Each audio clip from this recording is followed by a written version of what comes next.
This conference will now be recorded.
Oh, and then this.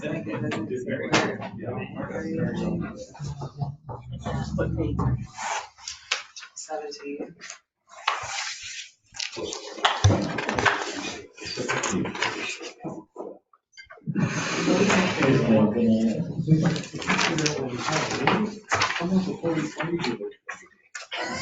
You're the man on the hour. Sure, then you get your stuff all set up. Oh, that's I was running late. because then That's it's all going right. for That's all good. the, Okay, we're gonna go ahead and go into the North 40 subdivision, phase 6 preliminary plat. We were waiting for Alex because he's man of the hour, kinda, that way. Give him a second to get his stuff together.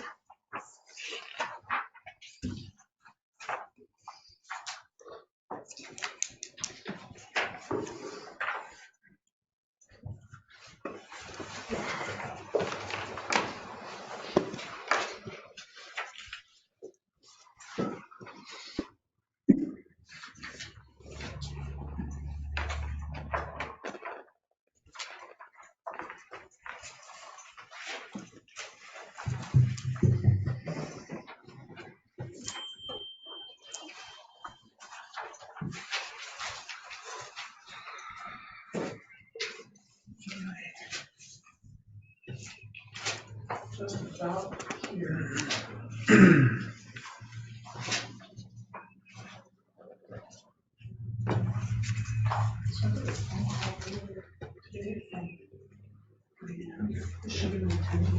she's on there. Okay, she's on there. Does he know who's present?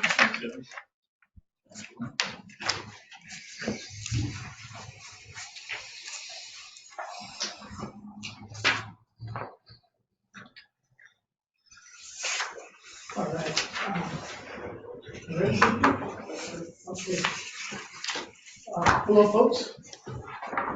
Town Commission. My name's Alex Fogel. I'm Planning Director with Madison County. And glad to be here today to talk with you about the proposed preliminary plat for the North 40 Phase 6 subdivision. This is also a planned unit development as proposed by the applicant, Josh Boyovich, who's here with us today. This project is a subsequent subdivision of land that was initially divided and described as the North 40 subdivision. The subject property is dealing with blocks 1, 4, and 6.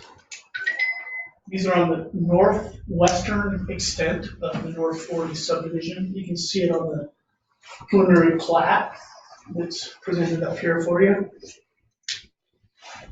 So when the lots were originally created, they had a concept for use, but weren't specifically laid out for future development at the time. As such, Block 1, Block 4, and Block 6 were essentially open spaces that were going to be subsequently developed. Block 1 was comprised of 2 lots. Can you stand on the other side, Alex, and both? Yeah, there you go. Now I can see it. So Block 1 originally was 2 lots. Block 4 was one large contiguous piece, as was Block 6. So something of interest, it's a good backstory to recognize, is that when the original subdivision was established, it's hard to tell in the plat because the lines are quite faint, but the original road layout was established with the original North 40 subdivision, with Otis Avenue forming the north-south central access feature within North 40. The current project, which is called Phase 6, is all located west of Otis Avenue. There are a couple features that are looped road features that were established, and they each have a dedicated park land within them. There's also a park located on the northern extent of the subdivision. Similarly, there's another park that was previously established on the south end of Block 6. So parkland is something that's built into the Montana code and also the local subdivision regulations as a requirement for subdivisions. The current proposal actually is a combination of single-family residential and multifamily parcels. The density of these was initially contemplated with the project description for Phase 1, but as I said, it was never actually implemented to this degree. The site is presently zoned under the town's zoning. Pardon me, I haven't opened the file for quite a while now. So I'm going to be looking on my own report here for a few details. The subdivision is currently zoned as CCR, which is the core commercial residential. It's actually RTD. RTD.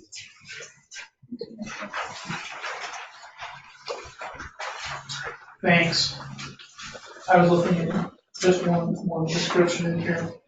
So to the north, you have the Park 1. To the south, you have platted residential lots of Phase 5. To the east, you have blocks 2, 3, 5, and 7, which are zoned CCR.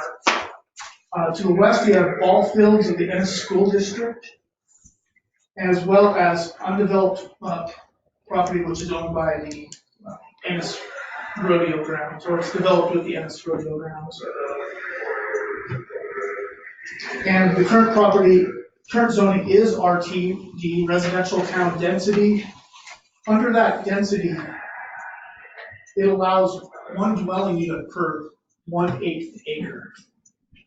And the current proposal does comply with that in terms of density. There's quite a bit of a review involved when we think about the applicable review criteria for a major subdivision. The staff report was prepared in July. Actually, it was published on July 22nd. Leading up to that point, we had gone through all the required elements required for subdivisions, including notification of adjacent landowners, publication of legal notice, two separate weeks, with the first one being in advance of 15 days prior to the public hearing. Also request of comments from agencies such as the Town of Ennis Public Works, Montana Department of Transportation, our local emergency services, Fish, Wildlife, and Parks, and a number of others. The planning board did consider this in a public hearing, which was conducted on July 26th. And that was a meeting that occurred up in Virginia City. Just for the benefit of listeners online and also the public, in case anybody's curious and is not aware, the Town of Ennis and Madison County entered into an interlocal agreement originally in 2009, Then it was revisited in 2015 with more specifics about subdivision review. And essentially, in 2015, it was clarified that the town would utilize the Madison County subdivision regulations for review of subdivisions until such time that the town updates and readopts new subdivision regulations. And also, the planning board serves as the planning board for the town. And that's still currently in place. So therefore, in accordance with the subdivision regulations, a public hearing did occur with the planning board. I did issue a document which is called the Planning Board Addendum. Issued this to the town of Venice and the applicant on August 6th. This is a summary, a detailed summary of the actions, the deliberation and actions, and the recommendation by the planning board. There was substantial discussion on a couple topics. Ultimately, the planning board did adopt the staff report as it had been drafted, as well as the findings of fact and the conditions of approval. There are 29 findings of fact, 19 conditions of approval. And these are dealing specifically with the applicable statutory review criteria. That criteria is established under state law. So the findings of fact are directly linked into the criteria that are applicable. Those have to do with basically 7 essential criteria. We look at the impact on agriculture water user facilities, public health and safety, local services, wildlife habitat, and let me see, I'm trying to memorize.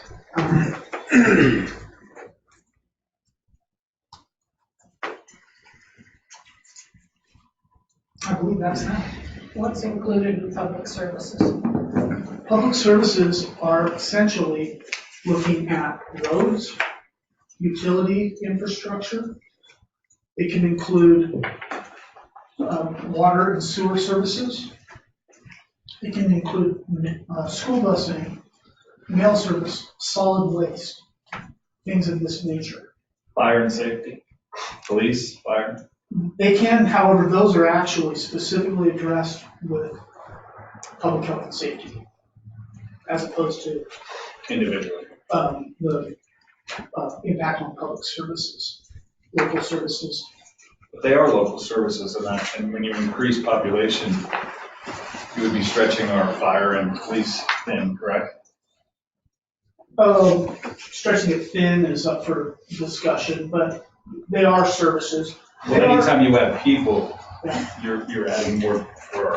Let's get back on it. Correct. So anyway, it does address, we could read the staff report, it's been published since July. It addresses emergency services, fire protection, police protection, but more so, it's more focused on public health and safety. You'll find more discussion on this. We did not have any comment from either, on this project either, of emergency services or the local police. The comments we did receive were fairly minimal on this project. The most substantial comment was actually from, yeah, it's all in the staff report. Oh, you said, okay, had it. Yeah, I've got it right You're here. remembering, okay. So the most substantial comment was actually from Mr. Elser from the Public Health, or the Public Works Department. And the planning board did consider the request of the Public Works Department, and the concerns were that there was a request that for this subdivision to require the utilities to actually be stubbed onto each lot, so that when they're ready for development, it doesn't require excavating into the existing town public roads. causing disrepair of those roads and the need to fix them afterwards. And that's apparently been an issue in some of the other phases of North 40. So I'd like to look at the design a little bit specifically with you here. And basically the plat has 2 pages. The first is the layout of the lots and showing access with the features I've already described. But I would like to point out that when the original plat was reviewed and approved, it was when the town of Venice was still operating under their own regulations. And at that time, the original street structure was established according to the adopted rules. The concept that the developer has had since the original was to create a very substantially residentially oriented development that would be pedestrian friendly. It would have walkability within the subdivision and also into town. Wanted to de-emphasize that concept of driveways and garages in the front yards. And with that in mind, the original subdivision proposed access from basically the rear of most of the lots. And when it was laid out, they were called alleys. Well, we've recognized in the review, not only of this subdivision, but the previous subdivision called Phase 5, that the amount of traffic that would be utilizing this road system, which is called Vuho Avenue, is substantial once you look at full build out. And the amount of traffic using that is actually, it's a full-on road. There's a high number of daily trips. So while the easement was originally established narrower than a typical county road would be, it did meet the town's requirements at the time that these were platted. In order to accommodate a compliant 24-foot wide road, the application is very much the same way that Phase 5 did. They added additional easement. So we have a 20-foot wide, originally platted alley, plus an additional 5 foot for the actual drivable functional surface of the roadway. It would be a paved 2-way road, 24 feet wide. It will function as a road. In order to accommodate utilities, because usually you have a 60-foot wide easement with the idea that ownership is often centered on an easement. However, in this case, the applicant doesn't own the adjoining property. He's just working with what he has to work with. So the road is fully on the property of Phase 6. In order to create additional easement for utilities, there is another easement that's set up internally.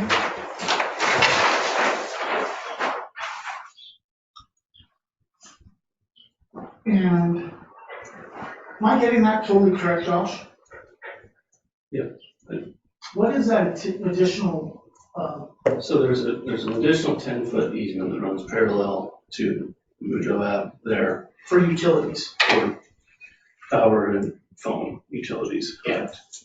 Okay. And then water and sewer will come from Otis Avenue. So the plat here, Excuse me, Josh, we're 10 foot on the east side of the easement for the road, Yes. so it's into the lots. Correct. Okay. which would actually determine where your real buildable area is on the parcels. And this page of the plat actually shows it. So these red outlines, you can actually see what essentially is the buildable area. These also have accommodated and taken into consideration the applicable setbacks in the RTD zone for front, side, and rear.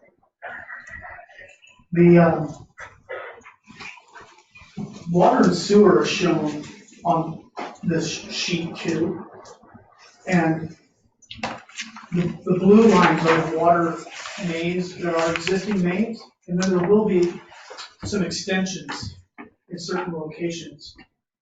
What we're finding is that there are a combination of small 20-foot wide easements that are situated where necessary to accommodate enough of a line coming off the main from which service connections will be established to serve the individual lots. So every structure is anticipated to have adequate connection to the water and sewer services. In terms of the planned unit development, in order to comply with the regulations, which is the design criteria outlined in Chapter 4 of the subdivision regulations, anybody doing a proposal from time to time will find that there are certain things that may not be exactly to those specs. Sometimes a person would ask for a variance, which is a whole procedure unto itself. Another option is through the planned unit development component of the regulations. A person may recognize design proposals that, for whatever reason, and they do vary from project to project, may not completely meet the specification. In such cases, with a PUD, you can request modifications to the applicable standards. So in this case with the North 40 Phase 6, there is a PUD requested, and the PUD has included a couple modification requests. One is that the current subdivision regulations technically don't recognize alleys because the county subdivision regulations are established more for the county jurisdiction, which is generally not a suburban environment or an urban environment. So we don't have a provision for alleys in our regulations. There has been a request to acknowledge the width of the easements as proposed. There's also been a request for a couple of the parcels which front both Lujo Ave and Otis Avenue. Those are called through lots, when you have frontage on two lots. In Chapter 4 of the subdivision regulations, generally through lots are discouraged. Frontage on two lots, frontage on two streets. Frontage on two streets. Yeah, so it's when a front street has frontage on both. I see that. I think it's basically so that the governing body has an idea of where the front yard of the property will be, where services are intended to be delivered, where access would be anticipated, where mailing and addressing would be oriented, things of that nature. So the planning board did consider the PUD. They did have some discussion about, in their mind, what qualifies the planned unit development. Ken, we back up a little bit. Like in the beginning of your presentation, you were saying, that there was going to be emphasis on not having driveways in the front yard, and you were going to have, it was going to be approached from like, these are different types of communities, but basically the street that runs to the back of the house, which is the alley in this case, is the access, and then the driveway and the garages are all fast so that the front of the house has a friendlier neighborhood feel to it, not lined by garage doors. Is that correct? That's the concept, yeah. Yeah, and that's a very nice concept. Yeah. But now you just said. There are a couple lots that are through lots. And so we've identified them in the report and review. The commission has copies of. Aren't they all that way? So if you're coming in off, I'll call the backyard with your driveways and your garages, your front yards face where? They face into a common green area, or do they have to face something? So for instance, this bank of lots here will not be accessed directly off of Otis Avenue. There's the provision of easements that go on with this will allow for driveways to come in from here. Where's the front of the lots to the west of those you just pointed out? Where's the front yard? Is it? So your front yard is basically look west. Okay. So you incorporate your. I'm sorry, Josh, where's your front yard? Looking west, so Looking west, so you're basically gonna have a front yard and your driveway on the same side of the house. So it's just like any other On- house. on this- has, on this right? west The bank. garage and the front yard are all together. Right. So your start-off statement about having access to the back to have, anyway, it's just, That's still the concept we're trying to continue with, but with the way it's laid out, we're trying to get some single so family it's, in there. again, it's just garage doors and front yards on the same side. So anyway, with regard to the PUD, the planning board did consider the access component in a pretty substantial way. And the only change that they really made from the original staff report is they wanted to go back in and revisit finding of fact number 21. And you'll see this on your addendum. And the planning board proposed language as follows. And this is dealing with the nature of the PUD, because there are some criteria that are involved. We have a list, and there's a certain number of those criteria that have to be met in order to, not all of them, but at least enough of them. And so here's the language. The requested North 40 subdivision phase 6 PUD includes 3 proposed modifications from the design and development standards of the regulations. The proposed narrative demonstrates a dense block-style residential development, which for this proposal may be viewed as dense and clustered development with compliant interspersed parkland, which was previously dedicated within the North 40 development, which satisfactorily addresses 3 of the applicable special requirements established in section 4B7A of the subdivision regulations. That was an improvement on the language from the initial draft finding. They did vote on the adoption of findings of fact with that changed language on finding number 21, and that did pass 6-2. There was a recommendation for approval to the town.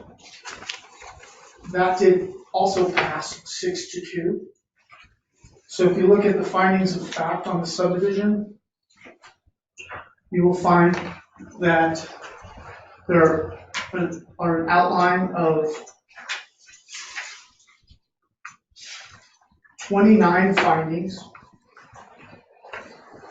and it shows the original finding, which is stricken with the replaced with italics with the planning board's suggested language on 21.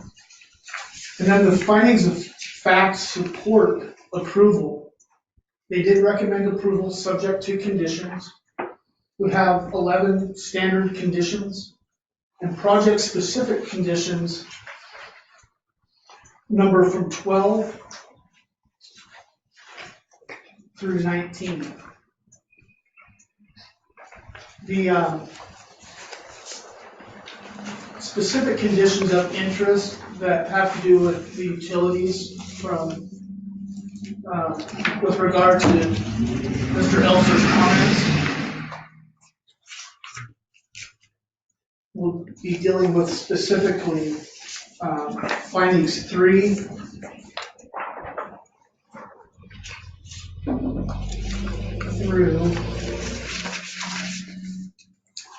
through 7.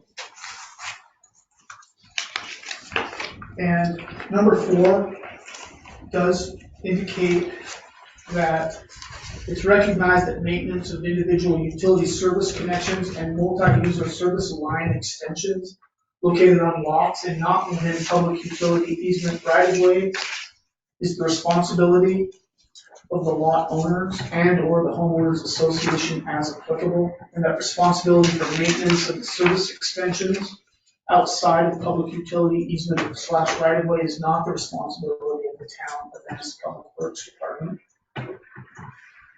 Number 3 says piecemeal lot development necessitating separate excavations and connection of private individual service lines to public utility mains existing within constructed and paved road utility easements is recognized as being inefficient and impacting to local services.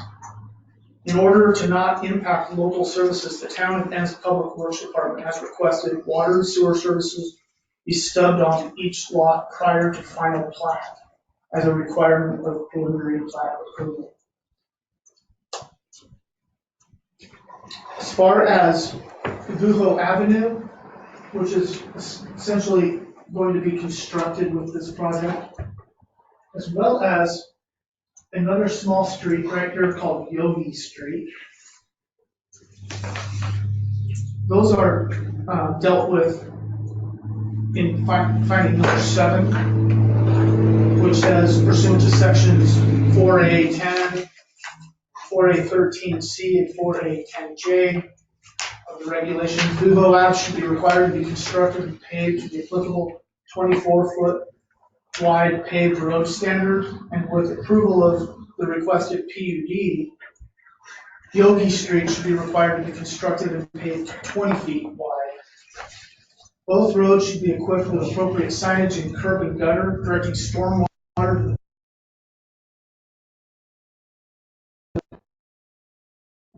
vehicular access to multiple single and multifamily residential uses.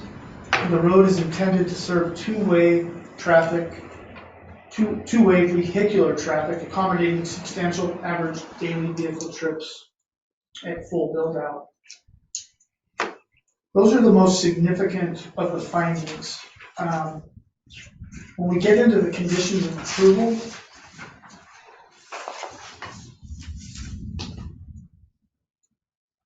to find that finding number 13 deals with water and sewer. It says the proposed water and wastewater treatment and stormwater drainage systems for the subdivision shall be reviewed and approved by the Town of Venice Public Works Department and the Montana Department of Environmental Quality as applicable prior to either final plat approval or release of any financial guarantee funds with this project. What that means is when people do subdivision improvement agreements with a final plat, they often want to be able to get final plat so they can start to essentially market and enter into contract for sales. But they haven't necessarily always completed every requirement. This is a provision under statute that we find people do utilize pretty frequently. Again, it's called a subdivision improvement agreement. So at final plat, it's not uncommon for a developer to, they've either built everything they're supposed to, otherwise they'll have built some, and then they put certain improvements into an SIA. And there's a collateral of 125% of the estimated costs that have to be established. And then as they do improvements, they request basically a release of those funds, commensurate with the work that's been done. Sometimes it's one fell swoop, sometimes it's incrementally. But we put that language in, typically in our language, because of the prevalence of SIAs. In this case, it's basically saying you've got to have those approvals in place prior to final plat or the release of any of your financial guarantee, if in fact you did want those. Condition number 14 deals with the stubbing of utilities onto each lot. All water and sewer service connections as planned and shown on page 2 of the preliminary plat shall be installed, parentheses, stub, onto each lot and/or shared 20-foot wide utility easement as applicable. And the affected curb and gutter and paved surfaces within the road and utility easement shall be repaired prior to final plat. This mitigates those impacts associated with findings 3, 4, and 5. The discussion about stormwater has been addressed as well. So the design and construction of the interior roadway shall include engineer designed and certified drainage facilities adequate to convey calculated stormwater runoff to the stormwater retention ponds on lot 4 of block 6, which they've got planned right in a portion of lot 4 on the western side, as well as the park area up here also, the open space parkway up here has a plan to be used for stormwater retention as well. It's already there. It's already there. So, are there any questions from the commission? That's about all I have on the presentation at this time. There you go. If anyone has any other questions, go ahead. Certainly not initially, but when it's built out, when the snow is removed from that street on the west side, or on the east side, yeah, where is that relocated snow go? Is there an area that you designated to pile that up? Because if, with those little front yards, you can't pile it in your driveway. I would pile it in the retention pond. Okay. And on the sides of the road, as happens around. It's just because it's the last thing you talked about is the only thing I can remember now. But on stormwater handling and flows off of your paved areas and other areas. 50-year storm, what is it the county is requiring for drainage on that, do you know? And then the second thing is, you said it would be directed to these retaining basins, and I don't know the mathematics, the depth of the basin, the percolation rate, the storm frequency. I was curious of, taking county planning criteria and bringing it into a town environment. And if you're out in the middle of the county, it doesn't really matter too much on retention and detention. Well, it does. Well, but in here, what year storm, what's the percentage diversion flow off of the pavement? How big are the detention? No, these are retention, not detention basins. And then, is there any, what's the math? So the math is actually as required by DEQ. It's out of the county level. It's out of the city level, really, when you get to that. That's why. That even makes it more fun. Well, this is where the engineers come in, and engineer certification and the requirements for DEQ certification on the project before final plat approval. Okay. Now, I don't pretend to be an engineer, and it's not a healthy thing to do if you're not one. But thanks for asking. Well, I was one, I'm retired, but I do know you can get caught up short. Like I said, it's your last thing you talked about, so I'm stuck on that. So I've seen that happen before, not locally, but in other jurisdictions where I've worked. And what ends up happening is there's a relationship of impervious surfaces within a development that are identified and calculated based on the anticipated planned impervious surfaces. There are coefficients that are required. They are the operable coefficients that are established under state law. Rooftop area, drainage area. So all this ends up getting, after preliminary plat approval, getting submitted to DEQ, and it has to be generated by engineers. And what happens is if you do not have enough of an area to accommodate it, bottom line is a developer will lose a couple lots. And you end up creating more additional open space to accommodate than you Or would. you go to deeper retention basins too, that's another option. Yeah, Maybe well, both. at the yeah, same time. exactly, whatever is needed to make it work. So it's not always the physical size, horizontally that we would think in order to accommodate a specific volume. You can accommodate volume by being shallow and wide, or narrower and deeper. And then there are some thresholds and some standards that you really can't get beyond, still being able to be permitted and certified by the DEQ. To answer your question, John, we had a pretty significant stormwater study done when we had a significant stormwater study done when we did the initial phase of this development. And so what we did was we took those areas that were designated as permeable rooftop and impermeable and adjusted those up for a little bit higher density of rooftop, especially. Recalculated them, compared them to basin size. Fully understand, Josh. This is, now that, I don't even know if you changed the overall, things have changed as drainage changed with it from phase one.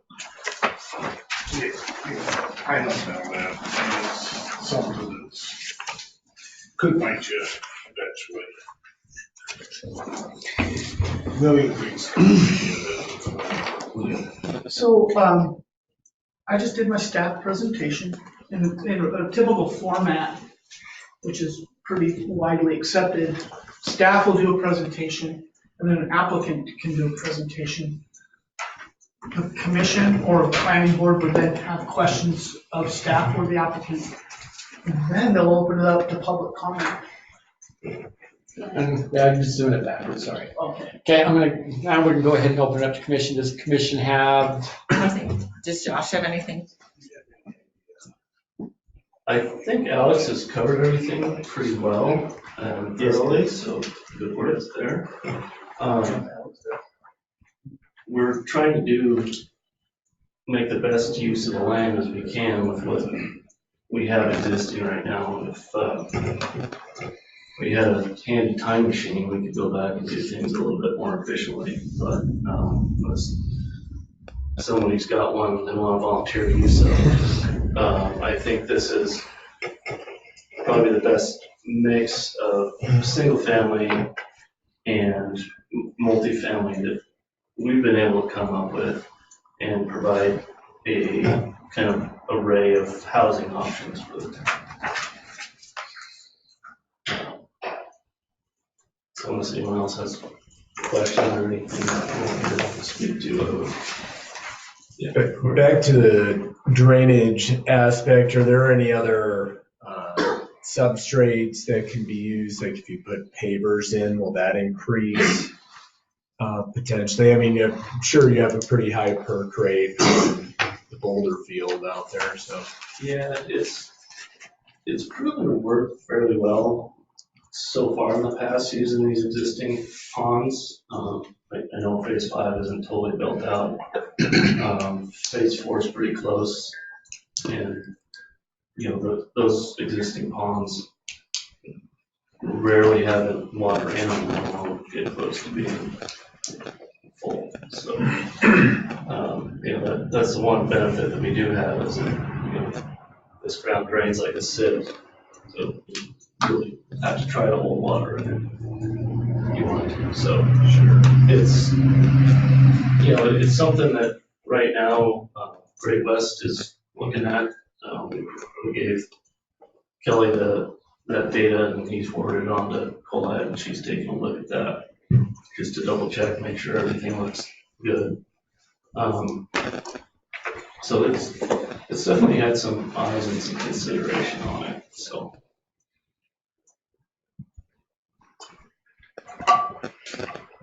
Does anyone else have any questions for Josh? I do, Josh, regarding the homeowners association, has that board been established, or will that be once you sell those lots, or what percentage are you at? We are currently getting close to that 50% threshold, and Okay. then I'll start turning control over to the owners. Okay, Currently, I'm still acting basically as a board and doing most of the review, but I look forward to not doing that. yeah. There's a few compliance issues, or if you've been able to make any headway on that. As far as the landscaping and weeds and such, obviously not tangible, but I've had assurances that some of that will be taken care of, so. And if it's not done, probably by the end of the month, I think we're gonna have to look at taking some sort of more aggressive action on some of that stuff, so, which we really don't want to do. Gotcha, yeah, of course. Do you typically, like, those violations, will those be made public, or how does that work? No, I certainly don't make them public. It's, if something arises and I see an issue with a lot owner or builder, I try to just have a discussion with them privately. It's usually resolved fairly quickly. So that's worked in the past. Some people are quicker than others to take care of their issues. Any other questions for Josh? So it's duplexes, triplexes, and single-family homes? Correct. So the biggest would be a triplex.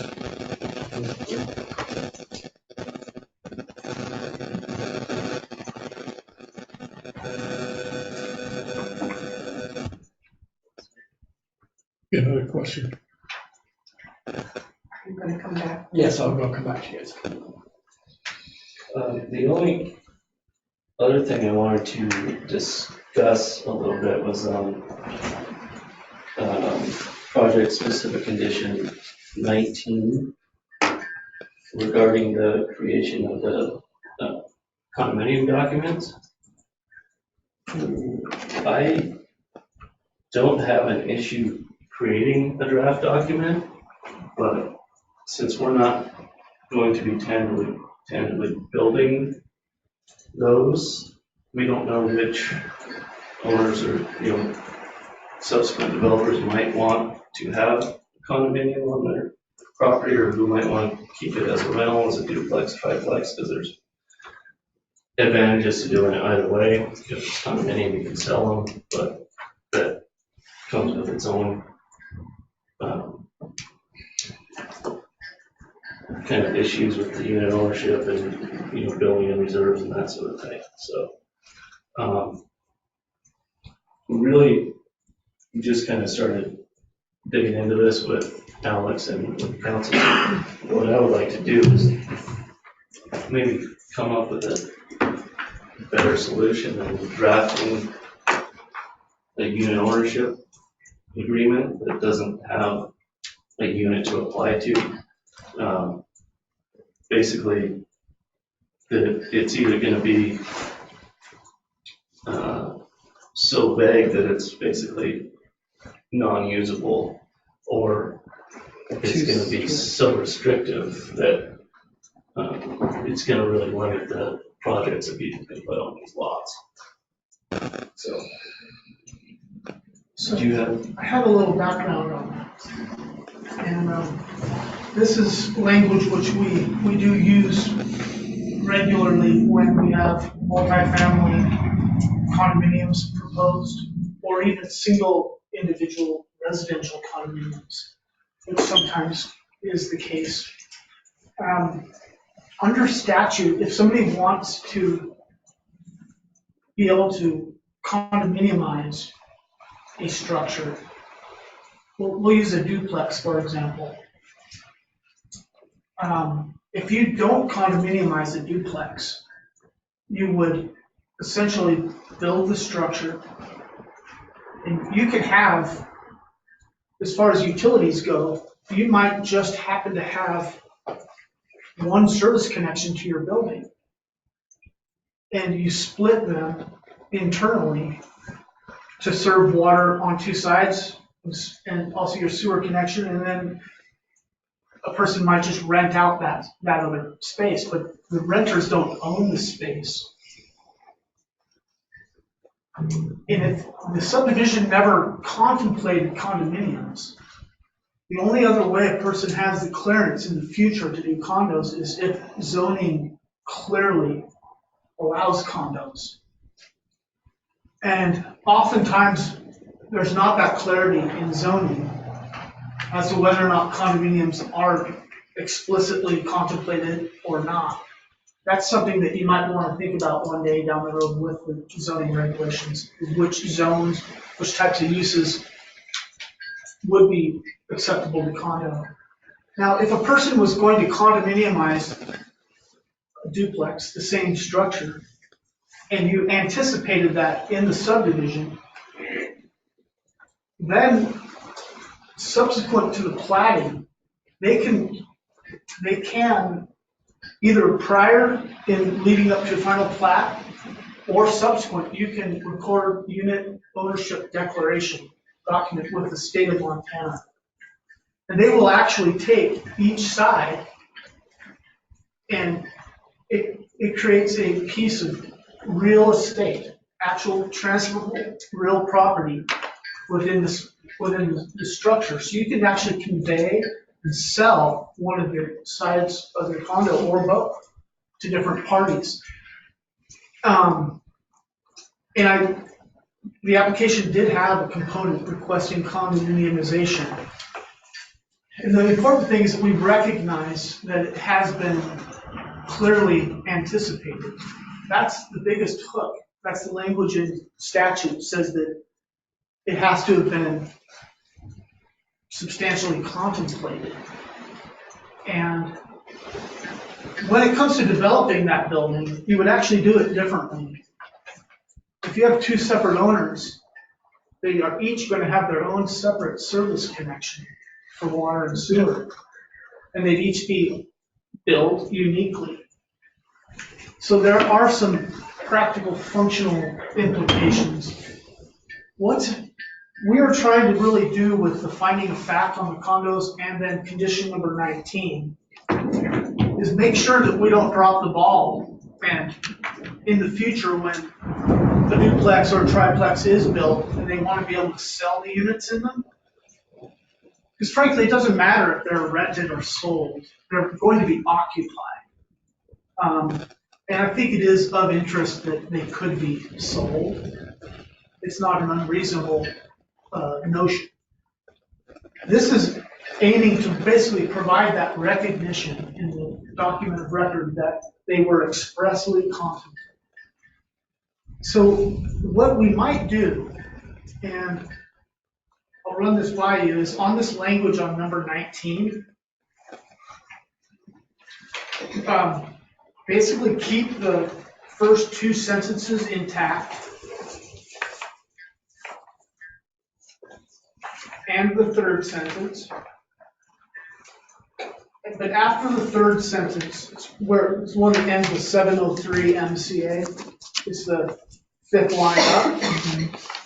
Copy of the draft. Yeah. Yeah. Now, what Josh is saying is he's not actually necessarily going to build the buildings, and he doesn't want to try to get into the details required under the unit declaration.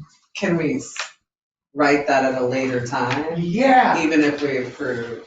So I think what we could say is those first sentences still hold because they provide the basis. And then say, prior to condominiumization,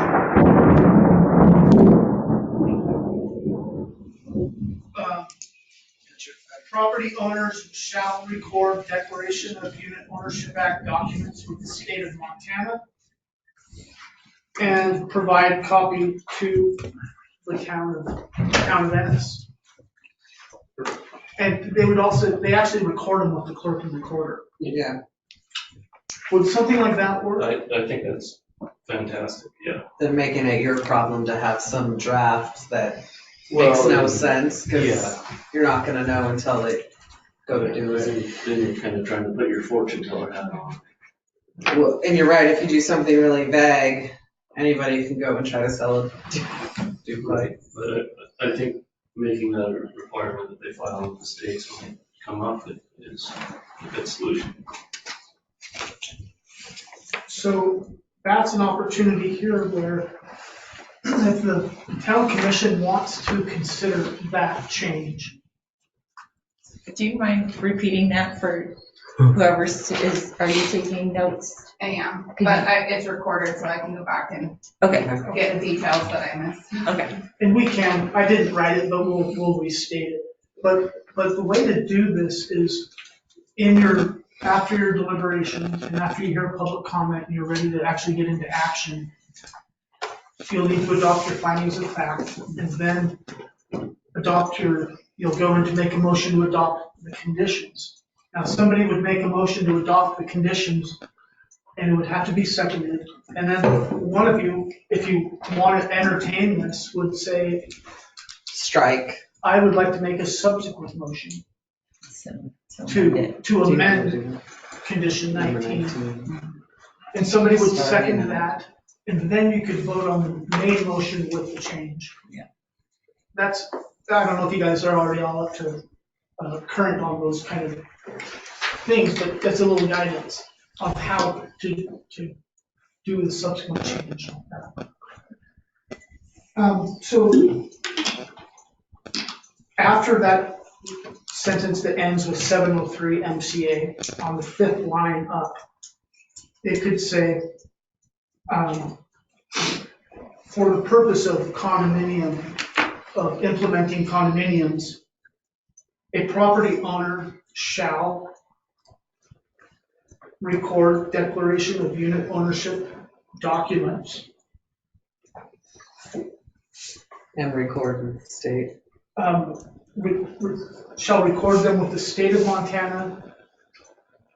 And, yeah, probably can the original bylaws. Okay. So prior to implementing condominiums, a property owner shall record the draft or the declaration of unit ownership documents and original bylaws required for the condominium association created for the approved condominium units at the time. We want to take that off too. Condominium units, and provide copy to the town of it.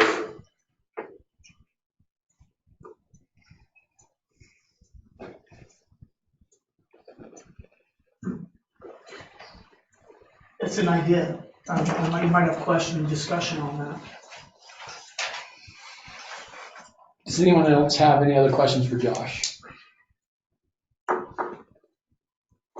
Alex, while we're at that? Okay, then we'll go ahead and open it up to public comment before we go into motion for discussion. Go ahead. Thank you. The way it's being presented, how many individual living units are part of this phase? 35? I thought it was 53. 53, sorry. It is here with 7. So, Maria, it is 18 single-family residential lots and 15 multifamily lots. So, with the multifamilies comprising of 10 duplexes and 5 triplexes for a total of 53 residential units on 33 lots. And it's 7.01 acres, right? No, Yep. no, okay.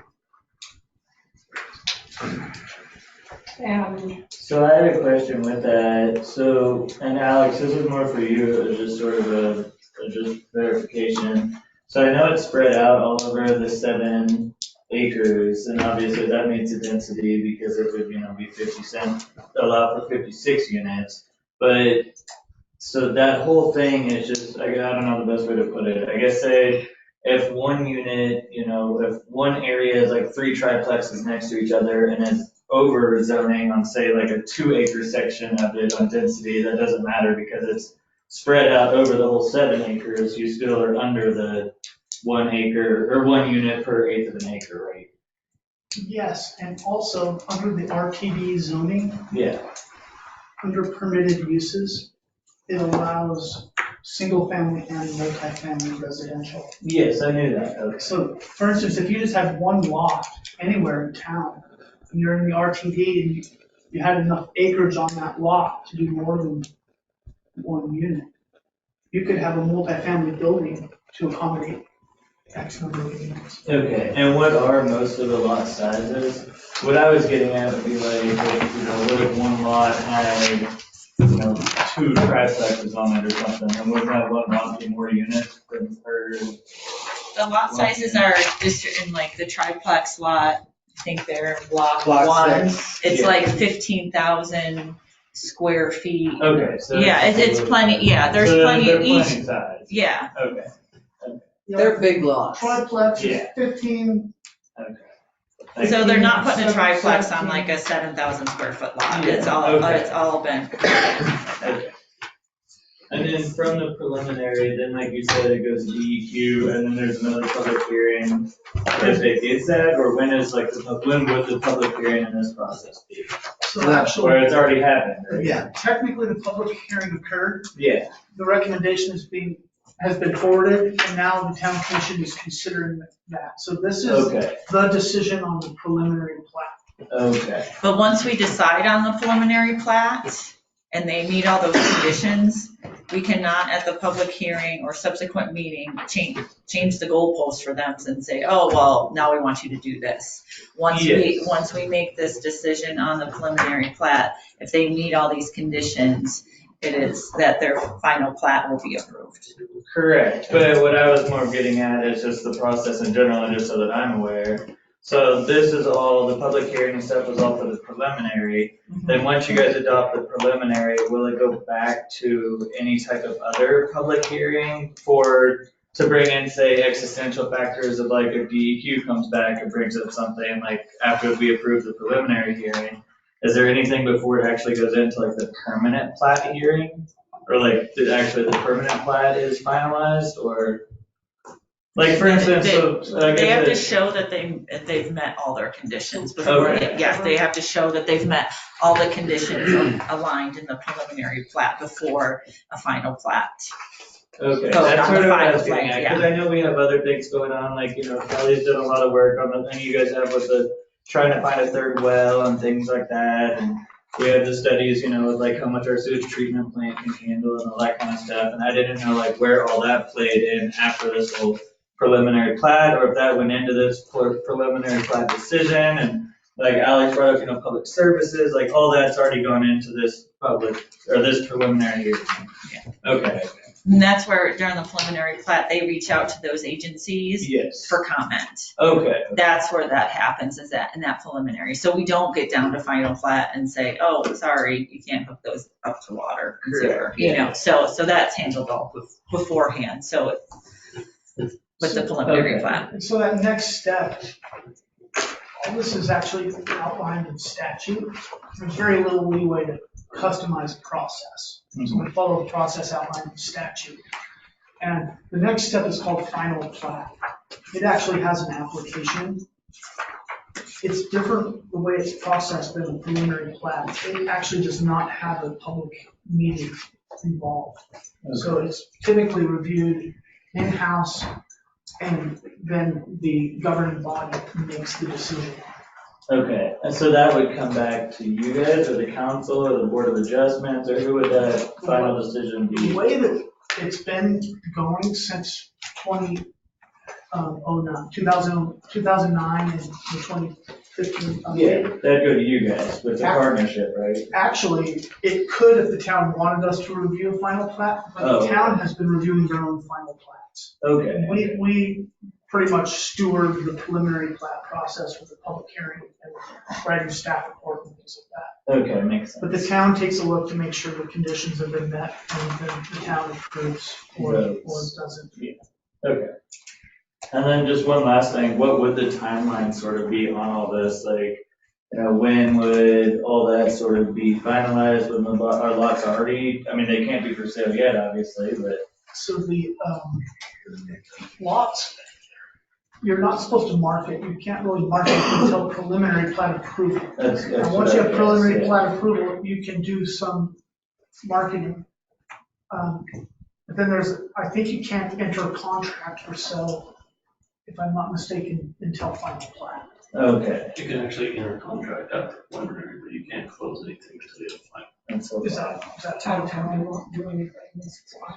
Okay, But you can have a buy-sell, I mean, it'll be very vague, and so, yeah. you know, the purchaser will be basically able to get out for any or no reason before final plat's approved. And final plat will be just to finalize like the legal descriptions of the property, the actual, all that, or is that just all already defined in the preliminary? Yeah, it'll substantially be this, but it will have more, all the lot sizes and everything will stay the same, but it'll have more acknowledgements, like for example, it'll have a transfer of the new road area to the town in dedication, and then it'll be signed off on by the Public Works Department, the treasury, or the treasurer, the mayor, who all signed it, but that's mostly a big legal document that everyone says, okay, this is what we agreed to. Okay, thank you for clarifying that. And then they'll submit a narrative that describes how they meet all these conditions. Okay, And some of them will actually have supplements coming with it to back it up. okay, Like their DEQ approvals and various things that are required. The standard preliminary plat approval period is 3 years. I was about to say, so it sounds like a pretty lengthy process. It's 3 years. A applicant or developer, landlord may ask for extensions to that. And we do see, sometimes people take the entire 3 years, sometimes they need even more. But sometimes folks want to get it done and they know how to get that going. So we get their submittals all prepared for DEQ and all the requirements, and they'll come in sooner than 3 years. It just depends on the particular project. Okay, thank you.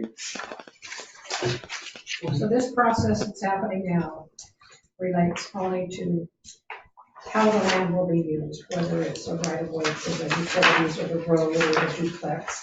It is not for a specific building on a specific lot. That will come back by the developer. Yes. And right now, this whole it's all residential. There's no commercial. And that's because it's in the town jurisdiction. And the town has their code and the zoning. It has that extra permit that you're referring to. It's their site plan and zoning permit. If this was a preliminary plat just in county jurisdiction, once you have. Confuse me. Oh, yeah, but at that point, once you have final plat, you can just build your house. But like you said earlier, condo isn't necessarily commercial, right? Like, you could do a condo unit in an RTD, it doesn't have to be in the CCR, right? Correct, it's a Okay, residential condo. Okay, that's what I thought. That's if it's private ownership and things like that. Residential condo. Okay. What have we done in the cases? One last question. Hey, go ahead. How long have you all had this recommendation document with conditions on it in your hands? Not the town, but each individual. Let me see what day. I got it on August 9th. August 9th, and I was on the meeting, I actually listened to the whole meeting, the planning board. Thank you. Yeah, and I think they said, Alex, you guys voted what, the 6th? 6 to 2, there was some. On the 6th. No, it was the Oh. 26th of 26th. July. Oh, the Last one. 26th, that's what it was, yeah. Josh, is there any plans for any sort of street lighting or wiring for street lighting? I do not have any at this time. Was there any finding of fact about that, Alex?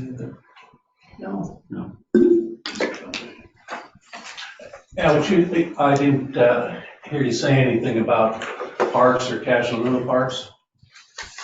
So in the staff report, I ended up reevaluating the park land requirements.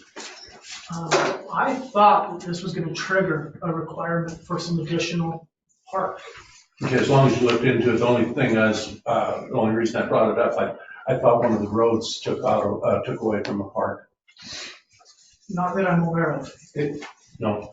It does, the one, south of block 6, we'll have a little bit of, we're gonna lose a little bit of parkland in that, and I included that in my calculations that I put it in flat.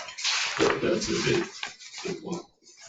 Yeah, but it's a great topic, and I actually would like to just reckon with it a little bit. So parkland was originally established with the first platting of the original North 40. And every time you do a subdivision, theoretically, you recalculate it because the lot sizes change, and the actual calculations required under statute are based on lot size. And there's a different percentage of ground that's required relative to lot sizes. I did end up looking at how much had been established in the first North 40, and they actually dedicated more than would actually be required. And as it's outlined in the staff report, considering this new subdivision, we actually still have a surplus of 0.403 acres from my calculations. And so I think they're good with parkland.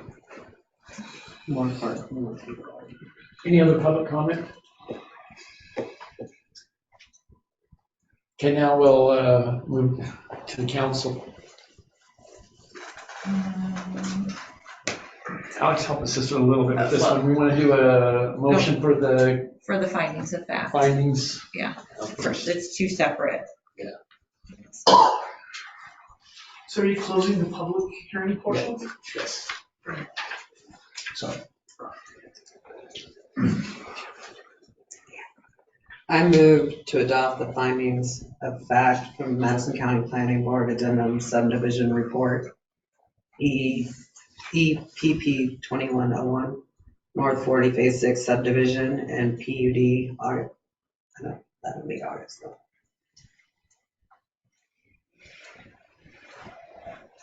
Right. Second. Did you get all that? Okay, second. Okay, now discussion. Thank God for video. Okay, now discussion.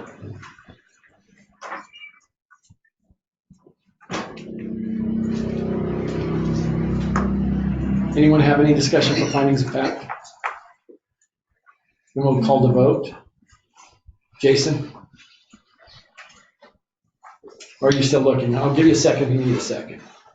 Yeah, I'm still just. Okay.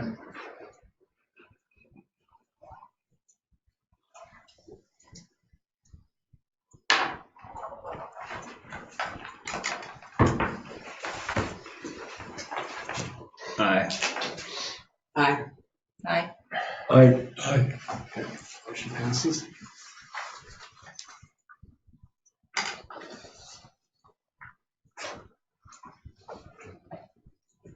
Then we need to move on. This is the one where you're gonna have to do the. Well, no, not the initial one, it's the amendment. So you make your initial motion to approve, and then you make your second motion, and second that, and then you make your motion to amend. Correct? I thought we did the amendment first. No, we just adopted the findings of There's fact. And conditions. now we're gonna adopt the conditions, and we have to amend condition number 19. So it's actually not just conditions, it's, you're going to now make a motion on your decision. So it's going to be a motion to approve or deny. The condition. Yep, and if you want to approve, then that's great, somebody can, or deny, whatever you're going to do, then somebody would second that, and that's your main motion.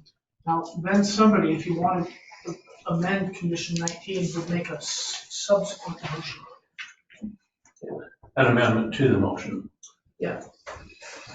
We've done this a little bit differently. Usually we'll try and tie that all into the first part of it. That's where we were. Okay. Do you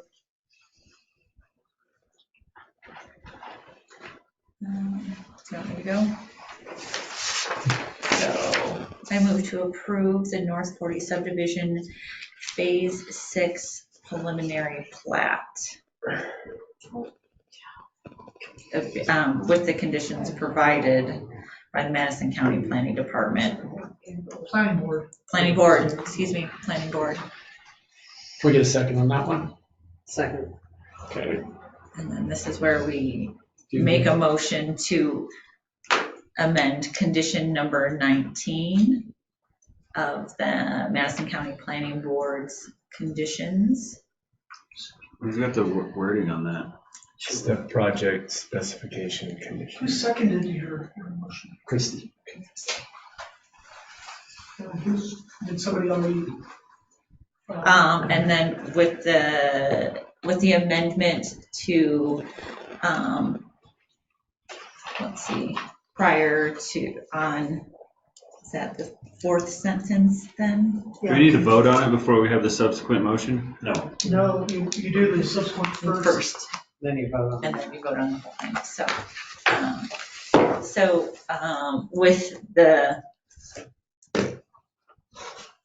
With the amendments that on Alex's recommendation on sentence 4, that prior to condoization, the property owner shall record a declaration of ownership documents with the state of Montana and provide a copy to the town of Ennis. And it would be also the clerk and recorder, Madison County, and Madison County clerk and recorder. And Madison County clerk and recorder. Did you make that motion? I made that motion, yep. Second? Second. Okay, Corey seconded that.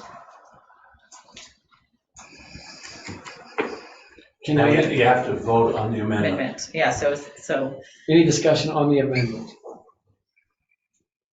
No one? Okay, we'll call the vote. Christie? Aye. aye. Aye. Aye. Aye. Now we need a motion for the whole thing. Nope, we amended. So our motion, our first initial motion is on the floor, so now we need to vote on that. What you need now is a motion to adopt the motion as amended. I move to adopt the motion approving North 40 subdivision Phase 6 preliminary plat as amended. Second. John's at us a second. Bring Any it, discussion everybody. on that now? This is great. No discussion, we'll call the vote. Lisa? Aye. Aye. Aye. Aye. Aye. Thank you, Alex. You're welcome. Thank you. It seemed a little arduous, but it's important. It is.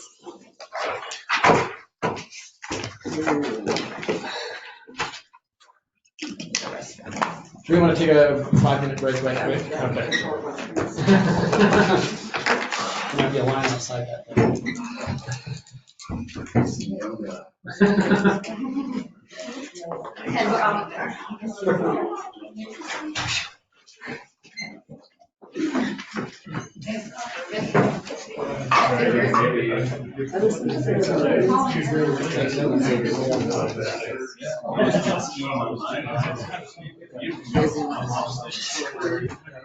We weren't holding weight on you. I don't. I usually drive. Drive me. That one was over there.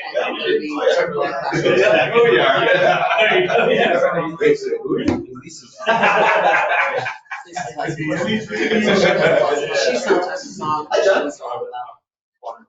But Lincoln's there, so she, in my head, thinks she knows. I'm so glad I watched those other videos or listened to them, because then I know what's going on. And what they argued about, why they were so good. And I know she was so I'm not.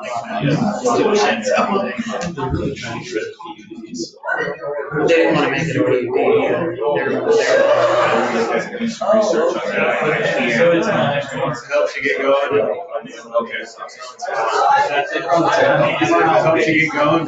We're done now. Almost. So close. I did just know. Yeah, you guys done all that stuff, man. That makes sense. I didn't.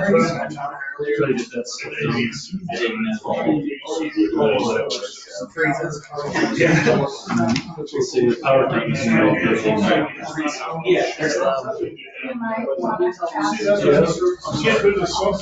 Thanks, Josh. Yeah, they have a double-sided one there, and theirs is pretty cool. I can run it. Corey, we're going to Johnny's after this?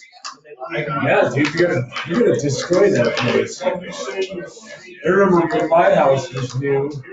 I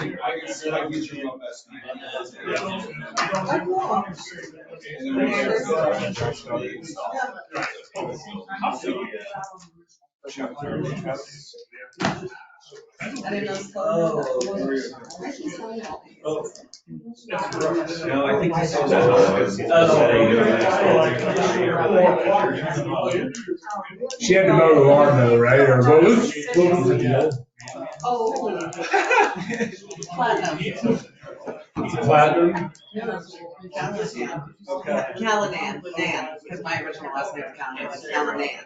No, I just know that, like I said, that's why I asked you. I've heard her say it a lot.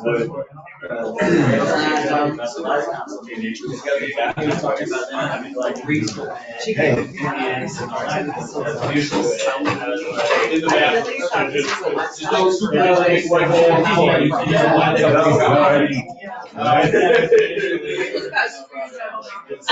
I walked in, I was like, there's people, I forgot. No,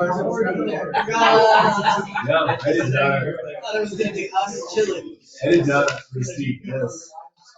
I didn't.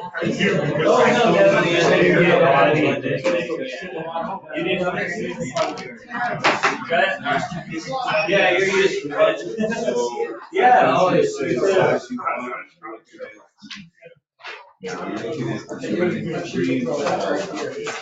You'll have to get the bike out again soon.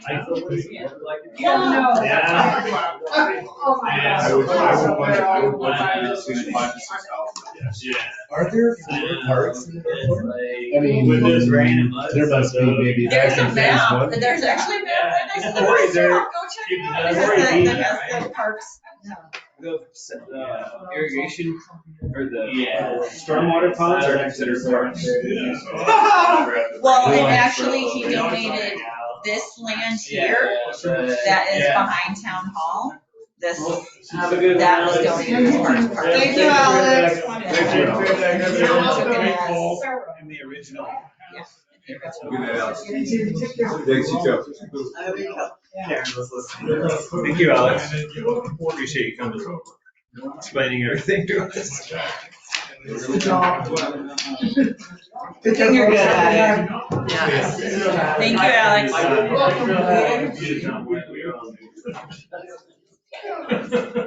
Just relax. $1 million man.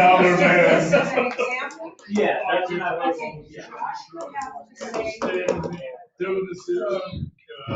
I feel like I have hardship on me because of X, Y, and So for instance, like this plan, the extra 10-foot easement here, like the road, that would be something that you guys would have. Oh, yeah. Only if the- has to be. But if you do. In our little text book. They have to Fresh air. Five months Yeah, it's just, or. not knowing. Yeah. Yeah, it's just. Okay. that makes sense. When they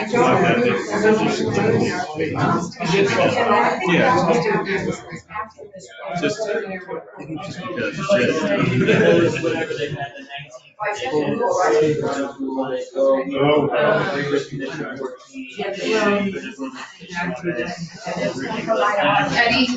Yeah, I know.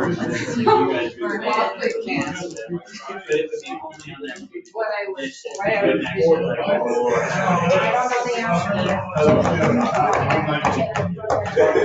Yeah.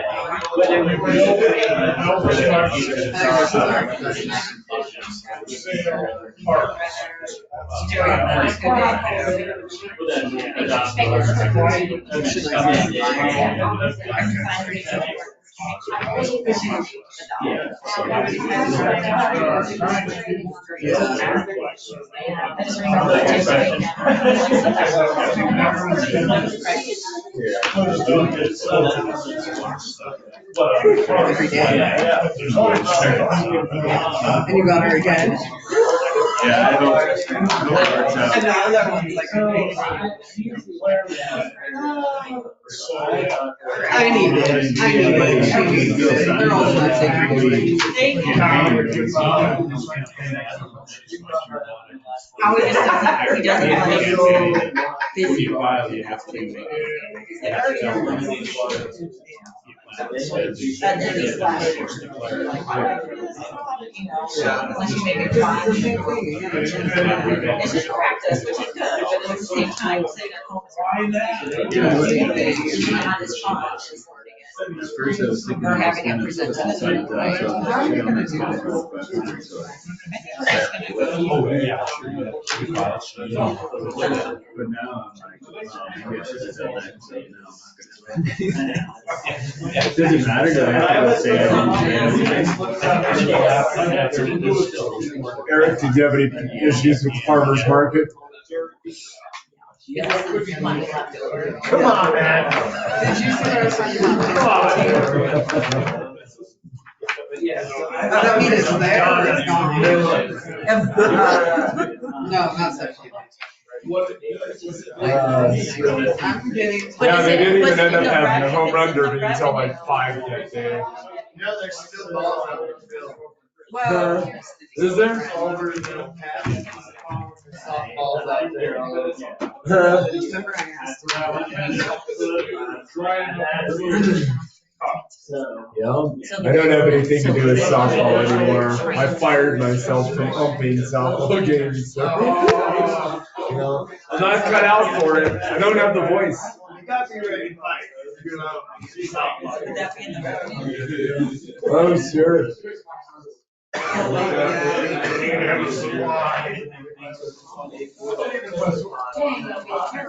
So confused. We need that. We need a hard mouth. Or what? Hard mouth. I've never played. Oh, yeah. You're not. I thought you were talking some sort of dodgeball. There's, Yeah, this is what came in this past. yeah, are we ready for this? What did you say? We are voting. Yep. Oh, it's just on the agenda. No. Well, no, we got that. We're Okay. Well, let's look, so we've got to look for funds.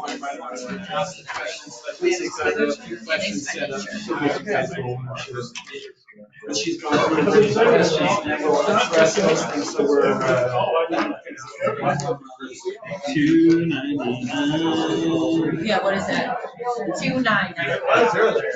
because what we'll have to do is, vote on this before. Yeah, this is just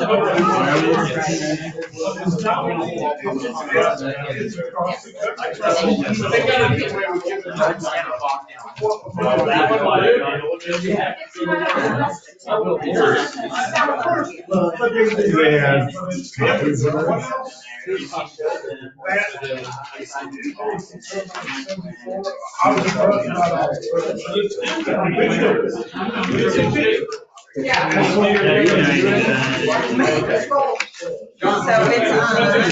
is it here? It's not here. So that might be something. Oh, did I say that? We can just all just ask her right here.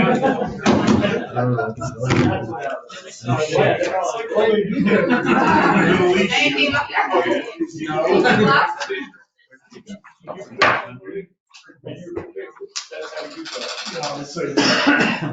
Almost like Hammurabi code, right? It's not very much. But yeah, so that's why now she popped off.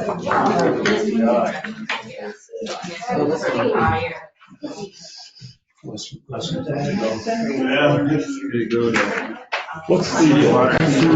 budget under discussion? I don't know. That's all we're still worth discussing. If you have a question on something on the Revenue. I just want to balance, that's all I care. still worth it. This page is when you're.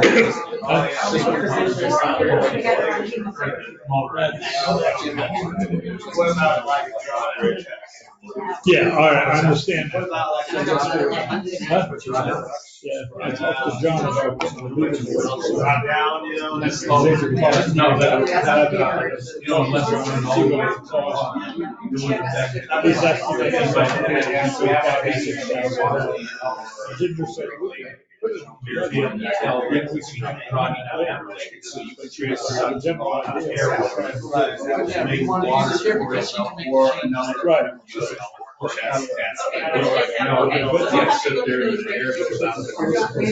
Yeah, it's only going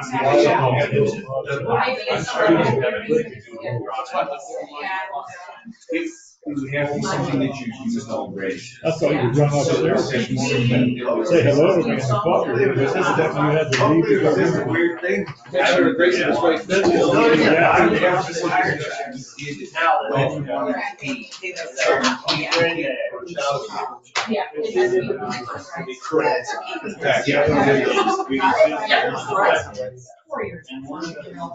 Okay, we're gonna go ahead and start the budget work session.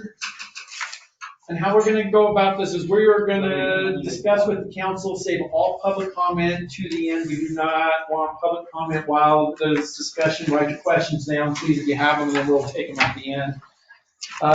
Karen will roll back in here. Department head managers obviously go ahead and do their thing. And how I'd like to do this is, what, do we have questions on it? Did we already pay 500 to upgrade GoToMeetings? No, that's part of that budget line item, everywhere that shows up. Can we look at using a different I service? mean, We can, but then we can't use the multiple cameras. GoToMeeting's the only one that works with the multiple different cameras, views. multiple microphones, unless we spend a lot of money to do a mixing system. Gotcha. Which is how much, just for roughly? I haven't looked, but I can tell you a mixing system is probably looking at $10,000 to be able to do that, and then we would have to rewire everything too, because you'd have to do different microphones. Yeah. Could we do the Zoom on, or could we do the meeting through Zoom and then have the cameras just record like their normal recording? But you would only have one camera and one microphone for Zoom, for the Zoom meeting then. But you can have up to, what is it, 100 some participants or something like And this that? one you can have, this one you have 250 on. Yeah, or yeah, or I think it's 1,000 you can have, yeah. Okay. Just seeing, I think Zoom was like a $20 a month for up to several. And the other issue we'll have is with the firewall here, because I have to put state firewall in here because we have criminal justice information. We would have to get Zoom for government, which would cost us significantly more than just doing a private Zoom, because it has to be at .mt.zoom.mt.gov in order to make it a secure. Otherwise, the commercial version of Zoom goes through, can still route stuff from China. So that's why there's the problem with it. Okay.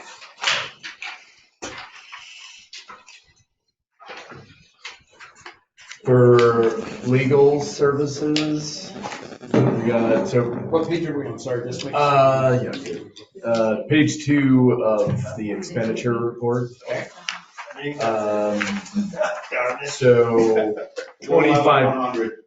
25,000, is that what we had discussed about allocating to have like Mr. Greenbaum on? So- Or having an attorney? Budgeting ahead for, Budgeting ahead, Jim came up with $600 a month, that's where I came up with the $7,200. And then being unsure on our other suit that's pending, if we end up, if it end up going further, or if we end up going to court or whatever, I did the 15,000 for that, and then I just kind of rounded with the 2,800 in case we had miscellaneous things come up that maybe Mr. Greenbaum. Because he's gonna help us with those ordinances and Yeah, stuff, right? ordinances You know, and yeah. zoning. Did extra work above and beyond. Okay. The 600 a month is for him to be present or for extra work? The zoning? Present and, you know, The up to a ordinances, certain zoning. level of work. Yes, reasonable amount. And he'll, if he thinks it goes above, he'll come to us and say that we need to do more. He's pretty flexible when it comes to that. And then court goes up some, but our revenue is down. I guess I'm just confused about how many cases we see and what goes on in the court and how much, because I think Susie's hours got raised when she switched to zoning in court. So I'm just They confused. didn't change in court. The percentage of her wages Did not change in court, so it's still 24 hours though. It's 40, it comes out to be 40% of her wages for court. That doesn't equate right though, does it? Because she's scheduled in at 24 hours, it's more than 40%, sorry. Not 24 hours, Month? 20 hours. I already said it was 24, that's where I was They confused, have sorry. 16, they have 2 days of court a week. But she's doing the new electronic filing stuff. Did I misunderstand that? Maybe I misunderstood that, but that's how I understood I it. don't know, I checked, I asked department head, which is Art. And he I don't know said- how to learn more. I guess I'm What? just wondering why, what? Yeah, Well, I'm confused about it, is she said 42. so, yeah, well, if you're figuring, Is she getting overtime hours a week then? Is she getting like, because she's working? she tries not to get overtime. I guess I keep coming back to payroll, like to see overtime and all that. I guess I don't understand why anybody really would have overtime unless Public Works. Public Works can't. I mean, they can't, they have so much literally poop to deal with. Yeah, I have some overtime, it's not a great deal, Brittany will, and that mainly equates to our evening meetings. And they come to me before that, they clear overtime with me before, and John's overtime is resolution approved, is that right? Well, it's not a resolution, Or but right. it says, Commission so approved. a while ago, I went to the commission because I was getting 40 hours a week. Anything over 40 hours was automatically payroll. Law enforcement and fire services fall under FLSA, which is Federal Labor Standards Act, which means that I can get 86 hours instead of 80 hours, so it's 43 hours a week, or 86 hours every 2 weeks before I hit overtime. So I have that extra cushion in there where I work 86 hours before I hit any overtime for my wages. And that's the same as the sheriff's department, they have the same thing. And the commission adopted that to allow that. And there's very little overtime, really. It'll be when Ginger has budget stuff, or there's a special project or something that we're under the crunch to get done. She very rarely has overtime. I think budget and the audit are usually the only times we ever have overtime in the office that way. So that is really a very small. Yeah, I think Christie's request is just that we get to see maybe payroll on a quarterly basis. Would that be? Yeah. sufficient? I've never seen it, so I don't know. Broken, let's get specific, broken down to what are you looking for? I get, I don't know, we've never seen any of it, that's I'll why. tell you what, I can produce some reports, have them look at it. And if they would want additional And see- information, Okay. okay. See if there's something. I guess for the city court too, I guess my question is do we have like a year over year number of cases tried, what types of cases those are. Can he produce that type of information, that data? I would think with that new, with the new software that they've just instituted. I don't know if the old software transferred to the new software with everything that the state's done, so I can't answer. So we're talking like from February on, we have better data. Theoretically, but remember, data in equals data out, so theoretically. Yeah, okay. But So it depends I on think that, and I could be wrong on this, and we have to ask this question, I think all that data had to transfer over, because you have to keep all the court records and whatnot. I don't know how long they hold on to those things. But what I'm saying, Blake, is It might not be computer easy system, to it might access. not, they might not be able to just go in and say, I need the number of cases. The information is there, but they may not be able to look at the disposition and see what type of cases and calculate that without actually going out, pulling a file box and starting to count. Yeah. Well, I'm just curious, is whatever data is easily attainable, yeah, if we can That I do not ask. know. If that, yeah. They did switch, like I said, they did switch to a totally different computer system. So I honestly. Is that in don't know conjunction anything with about the that. dispatch system? What's that? Was that in conjunction with the dispatch? No, switch? no, that's the state Supreme Court switched all of their stuff over.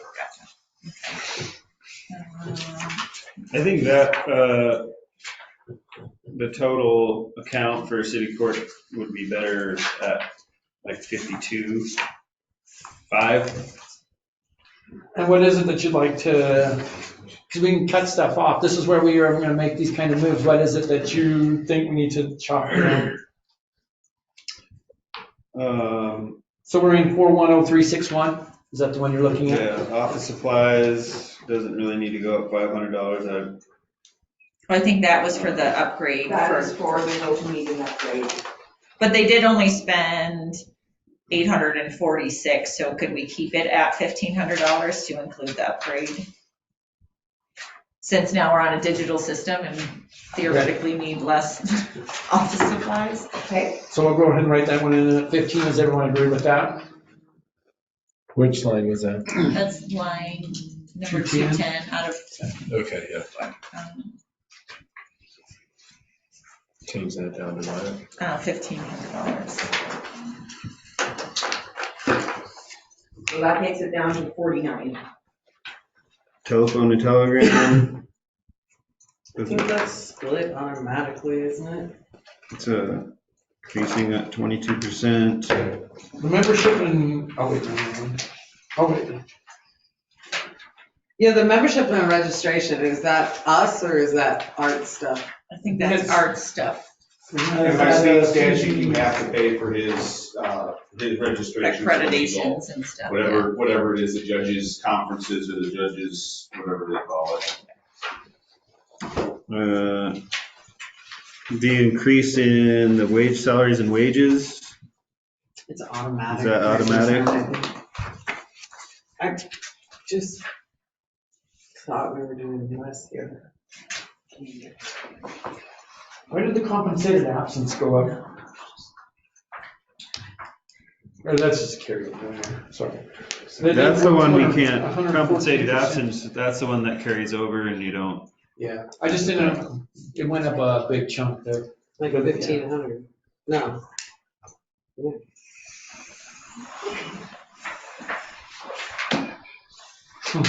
Yeah, the one above it, administrations, went up like $100. I went up 50.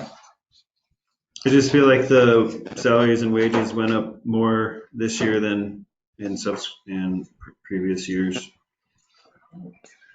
That looks like more than the. Well, and if all the other compensated absences don't go up that much, they go up a little, not a huge jump. And why did the court 410361 and 130 jump double? Because there was that much sick and vacation time built up. Okay. Is there a time frame on using that though? When you hit certain limits, there is. You can carry double what you earn a year. Yeah, because some of them went up quite a bit and some didn't go up at all. That's the only one that went up. Okay. How much is that we shaved off? We shaved 500. 500. So that takes it down to 54.38. 38. Well, that's something. That's what you were asking for, was $500. That's it, that's Okay, I'll give you guys time as you go. There's nowhere else to shave off there. I mean, it's all his. Yeah. it. The bulk of it's in salary. Yeah. Ginger on, What page are we on? What you looking I at? am skipping to page 6 of the expenditure budget. And if we can take the leftover funds from account 2211 Western Transportation Institute and move those to the tree board fund of 2975. The tree board did not spend all of their allocated funds, but I believe that they are looking to file for some grants that need matching funds, and they had several trees go out this past year, specifically down at Lions Cove Park. I think there's at least 4 that need to be replaced there. So essentially, since they didn't spend their budget this past fiscal year, to give them basically carry over, but we can move that from page 16, or page 6.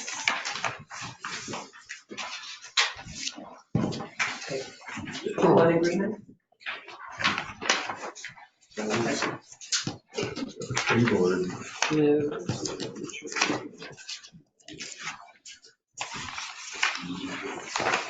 And that's for the new project too, that you're looking at back there, or just in general? Just in general for the tree board, to use them as their matching funds, which I think they can use if we're, use some other, if there's public works involved, you can use those in-kind donations, or in-kind matching funds as well for us. That's a great.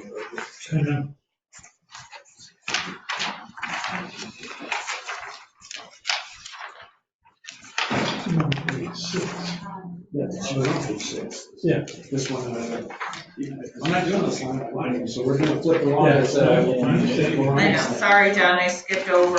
No, it's all right to skip around, we can move around as long as we are on the right pages. Yeah. Do you wanna look at this? What was your answer? Oh, they're just flipping. Is that money is carried over? Okay, so What question, page? Karen, for you. Yes. It is in the revenue portions from last year from the CARES money. So I don't know if you have a copy. I don't. This, I think. It is printed So out. is there, so we have $4,641 left over of CARES money that it's a reimbursement, so we can't make any purchases. But is there anything that the library purchased that would fall under the CARES? Yeah, I think that like would the be- hotspots might do it, your face mask and. Hotspots, face masks, plexi, just PPE, things like that. Okay, would you be able to utilize Yes. that money? Yes. So we're on page 17 of the revenue budget report. So does that come out of free budget? No, so she would get an additional, yeah. So she, It's 4641. 4641. I would like to allocate that to any library purchases that fit the COVID. Should we just move that into her budget? I think it has to be, well, we can move it into her budget, but it She's has got to, to she knows spend it it has to correctly. be reimbursable. Yep, I can provide it. Okay, Yeah, receipts for that. Okay, so I'm sorry, one more time, 46. $4,641. So we'll go from page 17 of the. She doesn't revenue. have a copy. I didn't print it off, I didn't bring a computer, sorry. No. You have an Did you extra need copy, one? Thank you. To page 7. You got that, Vin? Okay. So if we need to use that for some other department regarding COVID, we Did you create a line account? Fine. I Or- will. Okay. I'll have to do a transfer out. And then just create a line so we know. And a line item, yes. So if we have to In use, the very back line. if we were to need that money back from the library, can we do that at a later date to use it for some other COVID? No, so these are only this only covers for Oh, yeah, previous, question mark. so anything that we've previously paid for, it's a reimbursement. Oh. And I think we've already gone through and been reimbursed for different items that we utilized during COVID. So this is just was a carryover, so. And is that through, and that period is through the fiscal year, last fiscal? What's the period of time? That the CARES Act John covered. probably, I do not know. John would know. John, you know the time period on the CARES Act? How long they have to? It has to be for something that was done before December of last year. So it can be reimbursed, but it has to be expenditures before December of last year. So as long as, if you guys are doing it to the library, as long as Karen can come up with receipts that she hasn't been reimbursed for, coming back before that and document that, it shouldn't be a problem. So basically from March to December Correct. 2020. December 31. Okay, thank you. Page 18 revenue special assessment debt, miscellaneous revenues, what is this? I don't remember this one last year. That is SID's report to National Monthly Paving Project. So we have an SID over there, which it should be coming up here, it's gonna end before July. I think we're in the last, one Special more improvement district. Yeah, so basically the town paid for Madison Street to get paved, but then they bill the property owners yearly. So, yeah, that's their Madison taxes. Avenue, the property owners asked for an SID, the street improvement district, and the town okayed it, so we have, it's a bond issue. Yeah. So these are SID bonds, and they pay them, they come back to the town, the payment comes through on their taxes each year. So like right now, we're sitting in a deficit because I had to make it behind on July 1st. And so that's before the money came in. So 2 payments a year, July 1 and January 1. Do you understand that? Okay, I'm just making sure.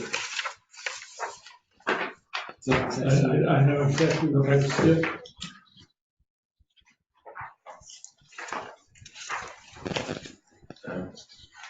So with our $500 that Jason found, can we utilize for IT services, can we look at the local government centers program of getting a new website through them? Yeah, we can look, definitely. We need to find out the, It used to be $500, I don't know how much it is now. But to look at upgrading and making our The website. big issue is if we transfer our domain, we then have to pay for each individual email account. Yeah. And that ends up being, I want to say it's $9.99 a month for every email account that we have to town, and we have over 30 of them.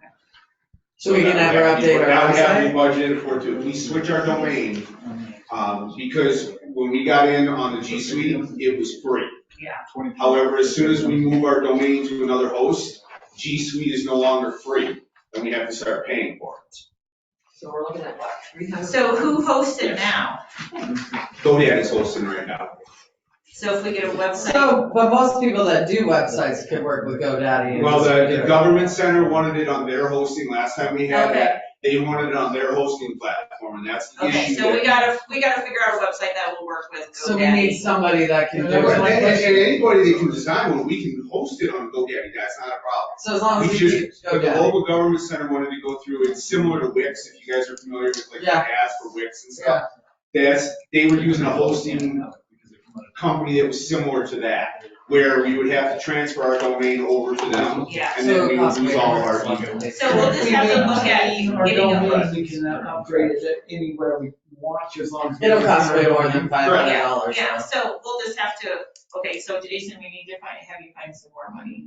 We need like 5,000 at least to get a new website.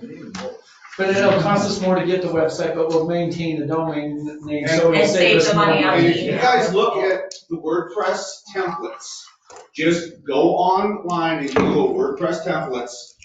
We currently use the WordPress backbone on the website. I can upload any one of those templates and customize it very easily to make it look. And there's thousands of them out there. Some of them cost, some of them are free, but it's very easy. Is it gonna make it more user friendly? Because that's a Yes. big complaint. is it's not It would be, user-friendly. you can make it look however you want.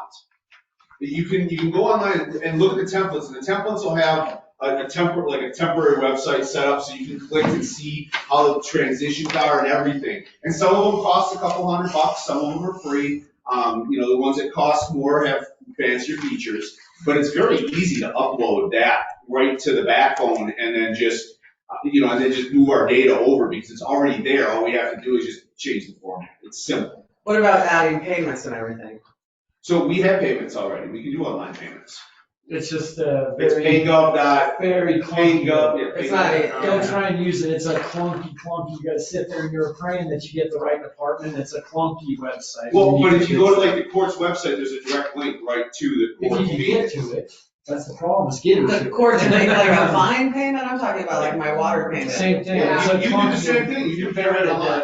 Keep going up I and think down there and is- just praying. We're getting a little off of it, but I would like to try to utilize If more you- website features, so like paper dog licenses, I think Brittany mentioned business licenses and that stuff. I'm just gonna make a comment on that.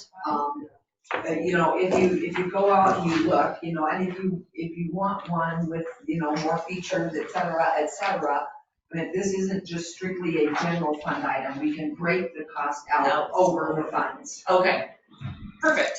Because water and sewer would benefit from, okay, Yes, okay.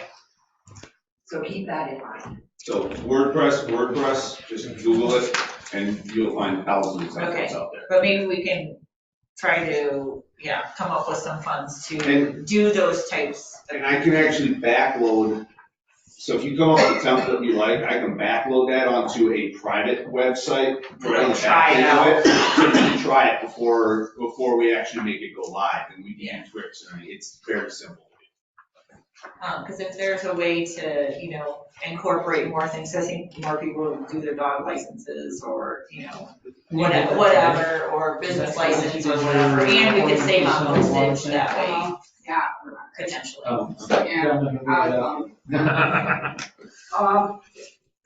So this is something I meant, again, just a suggestion is go out and look, see what you want, let's see what the price is.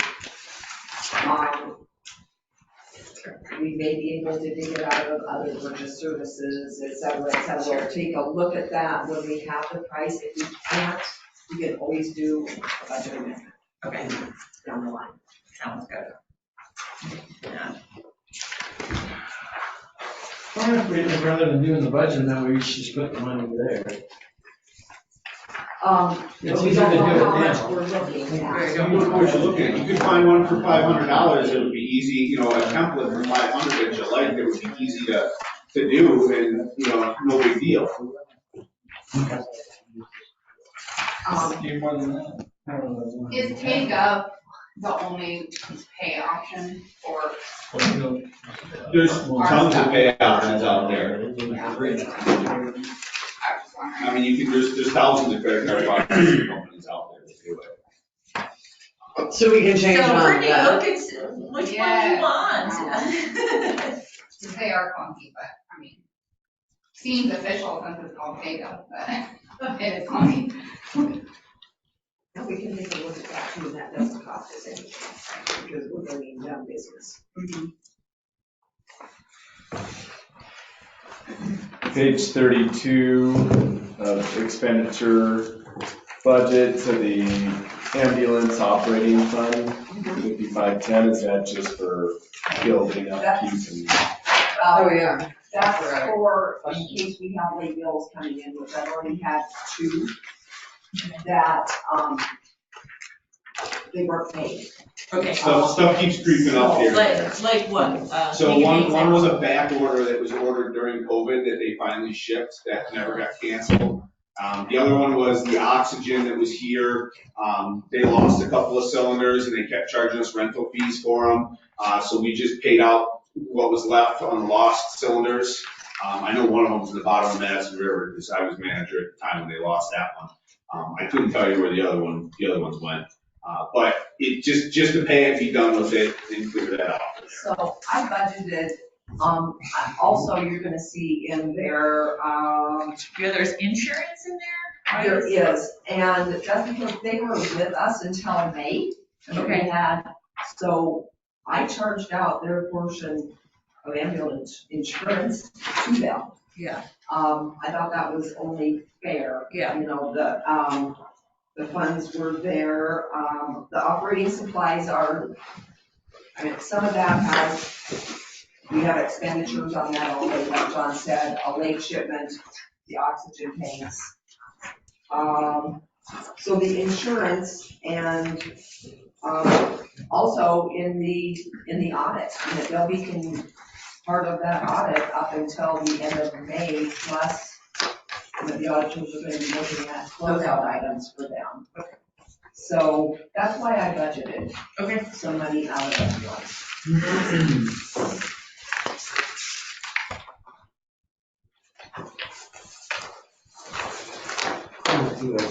On page 24 of expenditures, what is the water source of supply pumping, professional services? Kelly? Yeah, so. How does this break down? Like, what is all, is that all like an expense? Professional services, that's a cost. And if you see there, none of it was spent. Oh. So it's carried over, just so everybody knows, let me tell you how the water and sewer works. And this was because auditors told me to do it. It's an inflated budget, way inflated, because we have the money.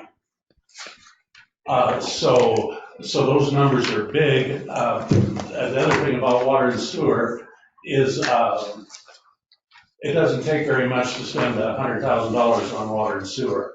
So it is very overinflated, but if you look at it, you'll see that those expenditures, none of the expenditures are high. The expenditures are all real. Yeah. Well, you guys signed this. And did you get the grant? Did you get the ARPA bucket? Yes. No, we did get it. Yeah, it is. That 174? It's on, what page are you? 24. On yeah. 24, so though, Jason, I think what that is gonna be, the ARPA funds for, because if you look in the top corner, that's the fund 2992. So those ARPA funds for water source of supply and pumping, so that is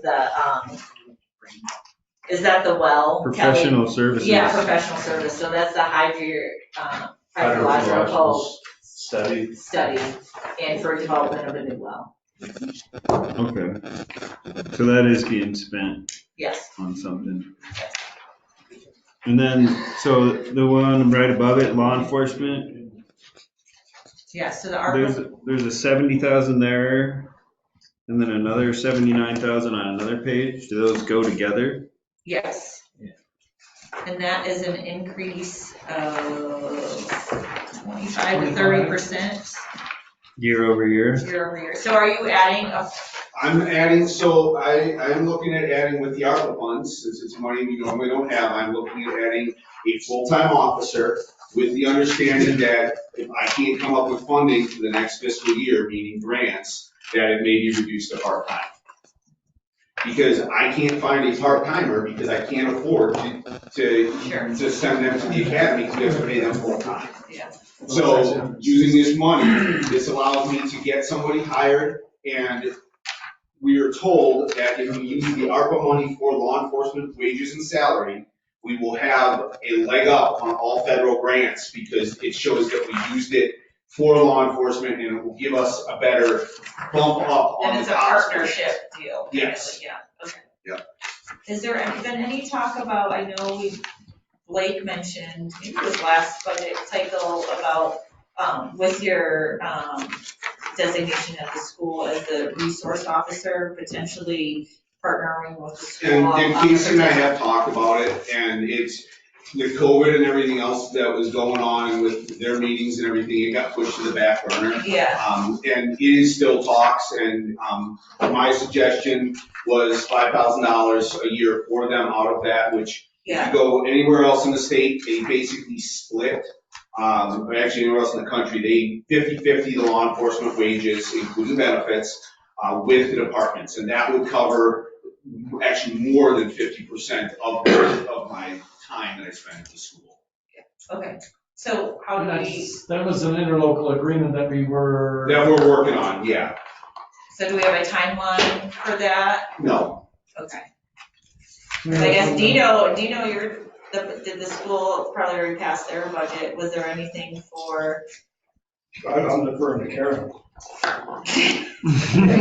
There was nothing in the approved budget on this topic. Okay. We haven't talked about it, hasn't been presented. Yeah, I didn't hear it in there. Is that something that I haven't heard a word. could be presented in the future? It could, but I haven't heard a word. Gotcha.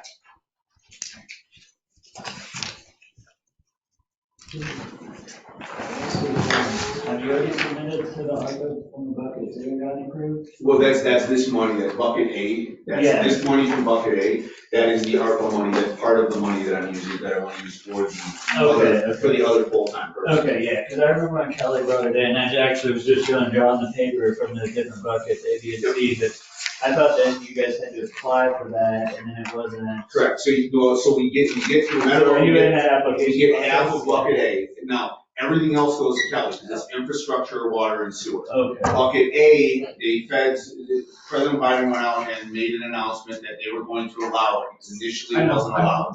So the Treasury sent out a memo to everybody that, a new FAQ that said, this is actually what you can use it for law enforcement. It can be only used for law enforcement wages or COVID related. So it can't be used for retirement, it can't be used for equipment, it can't be used unless it's COVID equipment. So it can only be used for wages or COVID related. Correct. And sorry, I didn't mean to interject, but I know you guys we're all trying to get through this. But that's all that I was trying to verify was that we actually did get approved for it. Because I know when Kelly brought it up. Bucket A, we got approved for, I turned that application in. Everything. We have received the funding. Okay, that's what I was trying to. Yep, and that's this money. The rest of the buckets need to be applied for, and one of them has a matching on it also. And that actually is what they call tranche 2. We've received tranche 1's money. Okay. And tranche 2, which we call bucket B, is an application. Yeah. And has the match. Yeah. And where does the? Okay. And then that match can come out of bucket A. Oh, okay. And where do we get, was the count, I saw the note on the one that you sent over about the county funding, because we'll be getting. Yeah, I went over to county and. I secured those funds, that $225,000. Is that applied in here? No, it's not. I Okay. spoke with, the person that's handling that for the county. Okay. And he said the county has not decided how they're going to do the disbursement, et cetera. So he said at this time, do not put it in budget, because it may be a case that we send them the bills and they are paying the bills. If they pay them, or So, instead of a direct yeah. payment? So, I have a sheet worked up. I meant, to explain it to you tonight, to try and Sure, explain it yeah, to you. no, I was It's just, difficult, that's fine. but I will get it out to you guys that will show total funding. Okay. Because we also had an extra $381 come in, and that was from Browning. They are no longer an incorporated town or cities. So, so that money got shot out to all the different communities as well. Did you give up your designation? That's crazy. Yeah, anyway, so if you want to see that, we can all that in. So I don't necessarily, I don't know what you guys think, but I don't know if we necessarily need to add another officer. I mean, I think we should just keep one. and drop this wage thing down. I think I'll disagree with you in this one sense, and this is gonna go with the master plan as we come up. When we start expanding our borders, which is something that we will be talking about, we need to have additional officers, not less officers. We're gonna have more space to cover. Right now, we have coverage of 43 hours. 3 hours a week, basically. You have a second officer, you have 86 hours, we'll say, a week, and it's less reliance on the sheriff's department, who really will come here for criminal activity, nothing else. This will give us more coverage on actual town items that are covered, and if we're gonna grow. We all see this, we're continuing to grow. Reducing our law enforcement is a mistake right now. Okay. We've already talked with the county to get them to come in, is double what he's asking for. They don't cover zoning issues. We've seen this. They cover very few things, and they kick a lot of their tickets and whatnot out to county. They don't come into city court. They've written 1 city court ticket so far this year, that's it. And that was because there was a conflict of interest. The dog bit my dog as my daughter was walking, and I can't write that ticket, so I had to have the county do it. That came into city court. All their other tickets do not come into city court, so you don't see anything coming into city court from now. Is there any way we could get some more revenue to the law enforcement, like do a mill levy to generate some income? And Jason, that's part of my deal. So this puts it on me. If I hire somebody, and so this is 100% on me. If we're hiring somebody with our grant money or with the ARPA money right now, if we want to keep that person, which overwhelmingly I think the community wants, that's on me to apply for the grants, to do a mill levy, to do whatever I need to do public safety mill levy. That is all on me to take that responsibility on my shoulders. Okay, and that's something you would do. Exactly. We can also look, I just looked up the MCA of those impact fees. And that is something that looks like that we could impose those impact fees, and law enforcement could be one of those. Yeah, and that's something you guys set up. I don't have any real say in that. On that as well, on that topic of adding another officer, and I know it's typically the mayor that does the hiring, firing, I think since that person plays such a big role in our community, that the town commission should maybe be involved in the interviewing process, or maybe community members or something, some kind of a subcommittee to be a part of that hiring process. So the town charter specifically and the ordinances specifically prohibit you guys from being involved, but I have no problem with any community members being involved.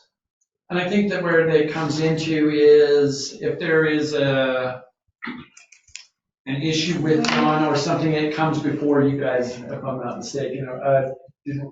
If you and I have a problem, it's gotta go to them. Yeah, so putting you guys in the middle of the hiring process. Well, I don't, yeah, okay.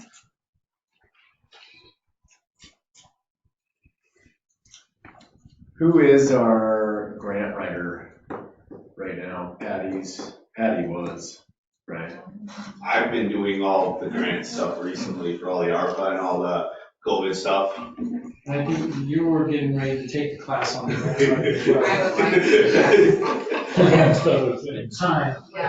And the law enforcement grants, they very, I don't want to say they spell them out for you, but they have a step-by-step process, and there's lots of other departments out there where the guys are more than willing that have written them, and that are more than willing. One of them's Duncan Hedges here, who's in town, and he's offered his help to me. So, if I need help doing that, I know where my resources are. And Headwaters RCMP is good too, that Joe and his staff, and his staff have always been really helpful too.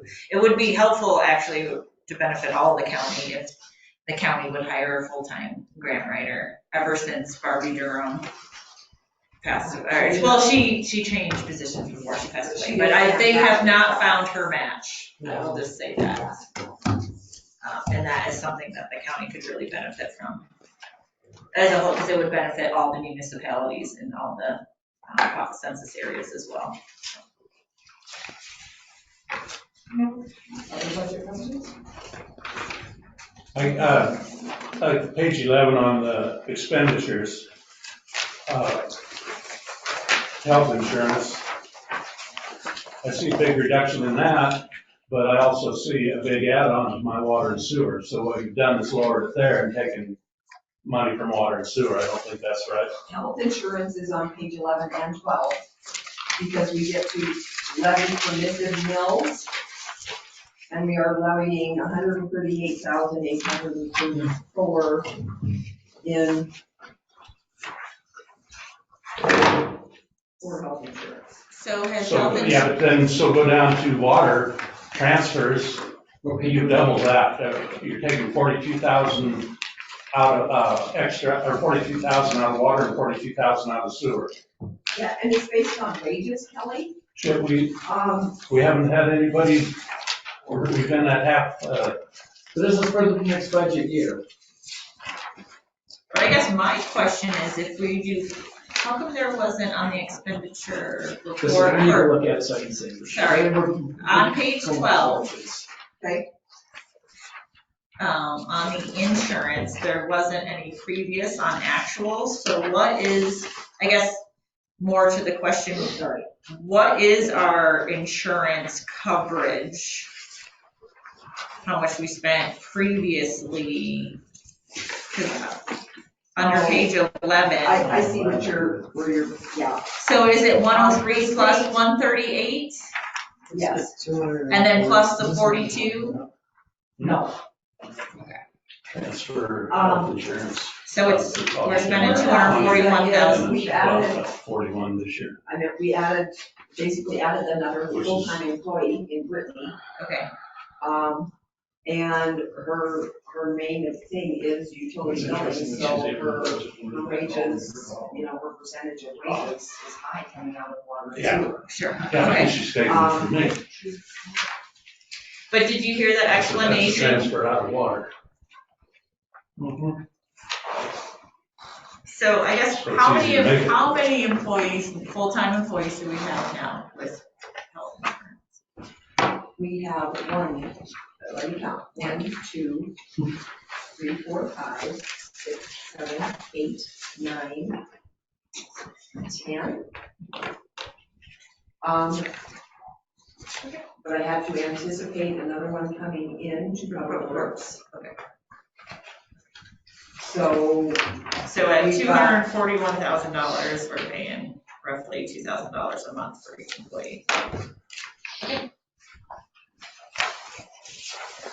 And Lisa, the reason you don't see any, from that page 12, you don't see any back years on it. Yeah. Is the state changed how the coding. How the coding is, right? The bars, they changed the bars chart of accounts on that. Okay.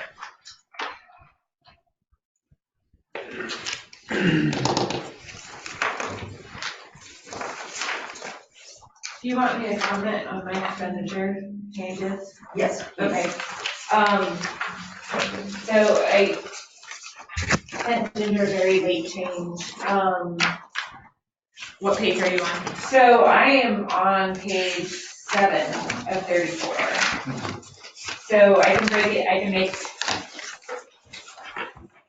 break it down item by item, or I can tell you that the bottom line has been reduced by $8,000. Okay. So From this number? From 168? Yes. So it's now 160? Yes. So I just now got all our funding sources together. So the Friends of the Library are now picking up some operating supplies, so $2,500 was struck. I struck some money from wages. That was an overestimation. And What was that number now? the fund total. No, the salary and wages, no. Okay, so salary and wages is now, so for 110, it's now 104,696. For 140, it's now 9422. You could strike 220. So And Karen, did I read it wrong, or did you make a change on your telephone? So telephone has also been reduced by $1,000, so instead of 3,500, it's now 2,500. I rounded up some more money for that. So Karen, are these cuts based on your revenue projections were lower than you anticipated? Is that what So these projections were based on total funding sources. So revenue projections were lower. So I struck all of the things, so, and also my initial estimates were high. Okay. There's a combination of things. Okay, Yes. okay. Oh, yeah, because if you're moving, I mean, last year's budget was 139. and then Yeah. now- Okay, so. Yeah, it so has every, increased. so all our extras have been shifted to salaries. Okay, yeah. So we got 8,000 more bucks. No, that's just from their standalone. No. Oh. They're on. Sorry. Jason got all Jason's excited. all excited.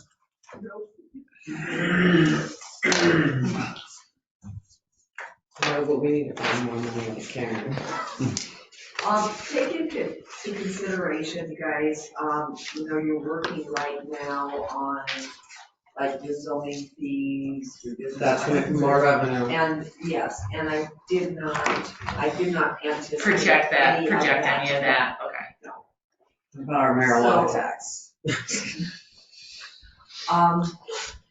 We did get an email on that it does have to go through a vote of the people. So we can put that on the November ballot though. There's time restraints and We're I'll check back with Jim on that. I don't think we can do it. I think the soonest one would be. The spring one, whatever one that Is is. that March or It's not the May? school one. Yeah, I agree with you. Just a quick comment on that tax. I think it's kind of like what's the other tax we're thinking of doing? Resort. The resort tax, where you've got some. The county can do the ones outside of city limits. They can set a 3% tax on there. Yeah, but on top of that, we can also do 3. No, either city or county, it's not both. You missed that maybe. So it's only 23% total no matter what. I like the fact that we can put it out to vote and it's not on you guys. The voters tell us whether or not they want that or not. My point was that, you got one shop that's just outside of city limits and then you got one that's in city limits, so kind of. But it might You have behoove, two that's in city limits. but it would behoove the county, I think To do that's, it too. to do it as well, I think. So. So if they see other cities doing it, then they'll probably just do it too. Is that what we're I don't thinking? know. Who knows with the county? I don't. It would be the same thing the voters would be picking up, or making the decision one way or the other. So it's not really, So maybe I for us, need to- just our decision is whether or not we put it on the ballot more than Yeah. anything. So can we set, is there a calendar item? Can we set that so that we can put it to the voters in the spring? Again, I'll have to, Do some research on yeah, that. Okay. yeah. And Karen, there was no changes on the revenue side, correct? So I do have a question, request question, whenever you want to look at it. So looking at years past, so 2021, the library saw 12 mills. And I understand the value of mills went up, but so the actual amount is down from the town contribution. It doesn't cost any less to run a library. So what I'm asking for is at least that much. And ideally, if the town had it, I'm requesting 13 mils. So you'll see that, yeah, so anyway. When you're talking at your page 4, and then you're looking at, you don't have that, okay. Okay, now, keep in mind, much like the, I gotta look here for just a moment. Okay. So I was just comparing, Okay, so the 41,466 is 12 mils. yes, And then you've got the county chair. Yes. Your miscellaneous. yes. And then also, just a consideration is the town also is putting in like $9,500 in PERS and $47,400 in health insurance. So those two benefits. Okay, yeah, absolutely. I just wanted to put my request out there. Yeah, so, okay, so why did we drop it from 46, past fiscal year was 46, and then we've shaved off $41,000. So I guess why are? I kind of base it on, kind of like what they're asking for at the time. But in that consideration also is, that cash available at year end. Right. And so even if it's a formula that I use with estimates to. Yeah, I would say that we shouldn't be cutting our contribution to the library. So I'll just say a couple of things just for the cash available. There was cash available left on salary for two reasons. That because staff certifications took longer, so there was money left over from that budget item. And some salary was donated by Friends of the Library for a teen school age intern. And so which did not happen. So those were also left there. So that contributes to the cash balance that we have available. So we're on page 4 of the revenue report. Thank you. And we're looking at line I'm 311. flipping through. Yeah, so if you can't contribute any more, I understand, but just don't want any less, because, Yeah, no, I, So you want it to equal last year? at least. Yeah. I don't know why I wrote down for that. because why, okay, so explain to me, so the value of mills Increased, Yes. but the number of mills that we can levy decreased. Okay. So a mill went up $600 some. Okay. Okay? So one mill yields $3,455.51.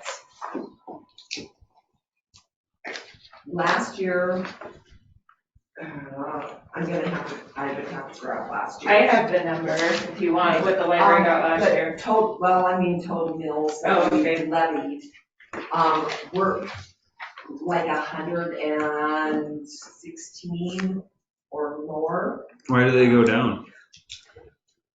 The state sends out a formula, Oh, yeah. and so I have to put in what we got last year in actual tax dollars, and then they plug it into their formula, and we went down, the mill went up, but the levies are down to 96 that we can levy this year. So, you don't gain a whole bunch of money because your mills went up. Gotcha, okay. They increased a lot, Yeah. but then the number of mills that we can levy decreased. Gotcha. Okay. I think my position still stands that we shouldn't cut the library budget by $5,000. We gotta find that money somewhere though. So if you add in So we just put in the 46, the 41, 4,600, that brings it close. Other cares on, yeah, if you can show through. Are you confident that you can find that in reimbursement? So it depends on the criteria. Yeah. Anything COVID related, it's a very broad spectrum, so masks, sanitizing, if you had. So electronic services? Yeah, well, if you could, because you could justify, in my opinion, you could justify that because you weren't having people coming in, so you needed to get your services out a different way. So, yeah, I would just make sure that you can document how that was spent. You should be fine. I don't see that being a problem. Could we pull any of the ARPA money from the other fund to give to her for after that, or is that just in that, No. Well, when we were talking about it, you said it was COVID related, and if she didn't produce a COVID related expense, could that not be? Or That would be a current COVID related expense, yeah. Yeah, so there's two. So if she has a current COVID, we could pull money from this one to give to them, or no? Yeah, you could. You could take some of the ARPA money and use it for COVID related. So let's see if we can find other money, but can we just so we know as long, the money's there to a point, we got, just have to make sure that it is used properly. Well, yeah, I think. But there's something there. Steward of that, but. Yeah, I agree. That's why I was just asking the question. Yeah, because we have, I mean, if we have the $225,000 coming from the county from their ARPA funds. I think that is I know that's specifically for water and sewer. Yeah. But then our funds that could help offset our ARPA funds. Does that make sense? So it can also be used for infrastructure, which would be included so she could use it for her internet, she should use it for a computers, something else like that too. It's considered infrastructure for the public. So, and computers, Wi-Fi, all that stuff is considered infrastructure. So, and that is specifically on the list. So you could use it for that too. Yeah, that's part of that would be double dipping, because we already have part of that covered, yeah. So we'd have to shave it off not the water and sewer, but the law enforcement would lose some? Is that where we're gonna take it? Well, there's money there that we can play with one way or the other. I don't know which one it would come from. With the reductions that Karen has made, and I mean, with the 4641 going in, I can play the numbers. But that just gets them up to last year. It's budgeted. But you're looking at an increased employee too, that makes her budget go up. No, I'm just looking at the town's contribution. It's not enough, is what. It's not enough. That's only getting them to last year. That's not only getting their getting to actual. them to last year. But she's cut a bunch of her budget, but added an employee. I understand that. We're not giving enough is what we're saying. Yeah, our contribution as the town is only coming up, or is not even meeting, we shouldn't be cutting libraries or our contribution. And I to the agree with library. that, but she made cuts already and added the 41, whatever. 46, Yeah. 46, thank you. So that's 1,300 yet to hit last year's.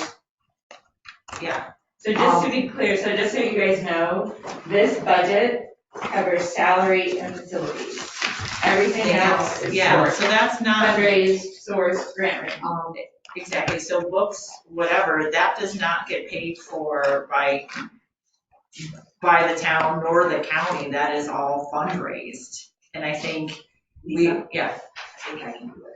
Okay, yeah, I know you can get it up to last year's, and I appreciate that. I'm just wondering what else we can get them, because they do so much for, I mean, look at our reports from over the summer, they had 200 to 300 people a day at the library. It is a tremendous community resource. I'm trying to, she has penny pinched to make sure that she has the staff, the friends do a phenomenal job. I'm trying to figure out how we can get them additional funding, because like anything this year, it's not cheaper to do anything. Whether that's check out a book at the library or whatever. So how much more do you want? Because they raised their budget 21% here, according to this, it's a little bit skewed there. How much more are you looking for? That's the question you need to. Well, yeah, I guess Right? well, Karen just requested 13 mils, so 13 times 3, 4, no, So that's 13 mils is a total of 49,883. And that puts us in a position to use 15,000 of our cash available. So that mostly carries over from last year's salary savings. So we need to come So up with let's take that money another. from the ARPA fund from 3,000, right? That's what We should be able to find 30,000 or $4,000. Okay, that's what I was looking for, was the actual amount. Ginger can't work with, we need a little bit more money. Well, I mean, I She think needs that's a the number. bare minimum, so yes, so I would And I like agree with to. you. Let's see what we can do to get her the money. So 49,000 or 4,000? 49,883. So roughly 13 mils. 5,000. That's the number. They want this. Yes, so can we just round it up to $50,000 and you guys can go out for ice cream? Thank you all. Okay. I understand the process. Okay. So Karen, is this showing that currently right now, you get 6 mil currently right now? That's above it. That's a Because the budget. town chooses to contribute. So what right now is your current town mill? And I might have missed that. So it's varied throughout the year. I don't know what year so for 21, 22, it was 12 mils. Okay, I so mean, you're just sorry. asking for one more. I'm asking for one more bill. Yeah.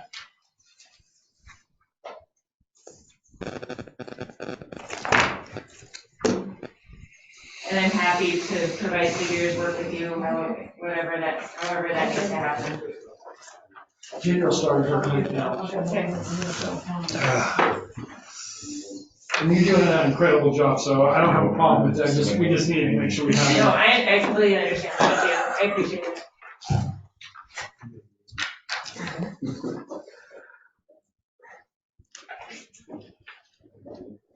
Just as sort of a question, I don't even know, just as I was thinking about this right now, I know it's been proposed a couple times to pull it out of the 79,000, but, you know, Kelly was talking about the 174 was sort of an inflated one for now, like, would that be even an option too? Since John is gonna have to actively still continue to, you know, after the ARPA, like, make sure he provides funding in the grant. So I think in the ARPA fund, that would be fine, because it's coming out of the same fund, and so if you're switching it from one fund to another, that's where you need a budget adjustment, but as long as that fund maintains the same amount. It needs to be line item in that fund for the federal law. So it would have to be decided on and line item in that. Yeah. So they can specifically see. And that's what I was kind of getting at, if it came out of your 79 or the 174. But it would have to be on the sheet, it has to have its own account, and that's why it's specified in year one and then the other. Okay. It has to be specified per the federal requirements of spending money. Okay.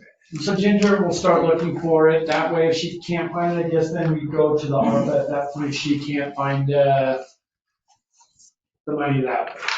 Does that seem like, yes? That seems fair. Just so she knows what she's looking for. So Yeah. we're looking for the 5,000 for the library, if you aren't able to find it, then we'll look at that. Yeah. Well, so, 400. Yeah. you know, That's small. Guys, I'm gonna try and make all these changes tomorrow and get them out to you. Don't bother me tomorrow. I'll have 3 things right. Also, but I'm off Friday. Thank you. So I find it, I'm gonna make the change and shoot it out to you highlighted. Does that work? Yeah. Only if it's pink highlighter. Or whatever you want. Shut up.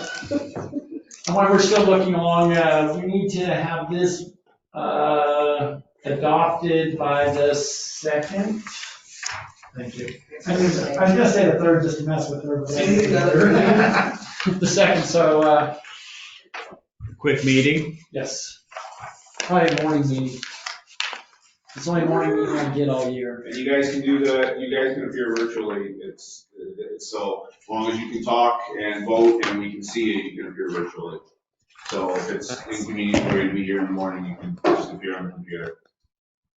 So you guys are still looking, is that right to open up to public? Are you guys all right with that?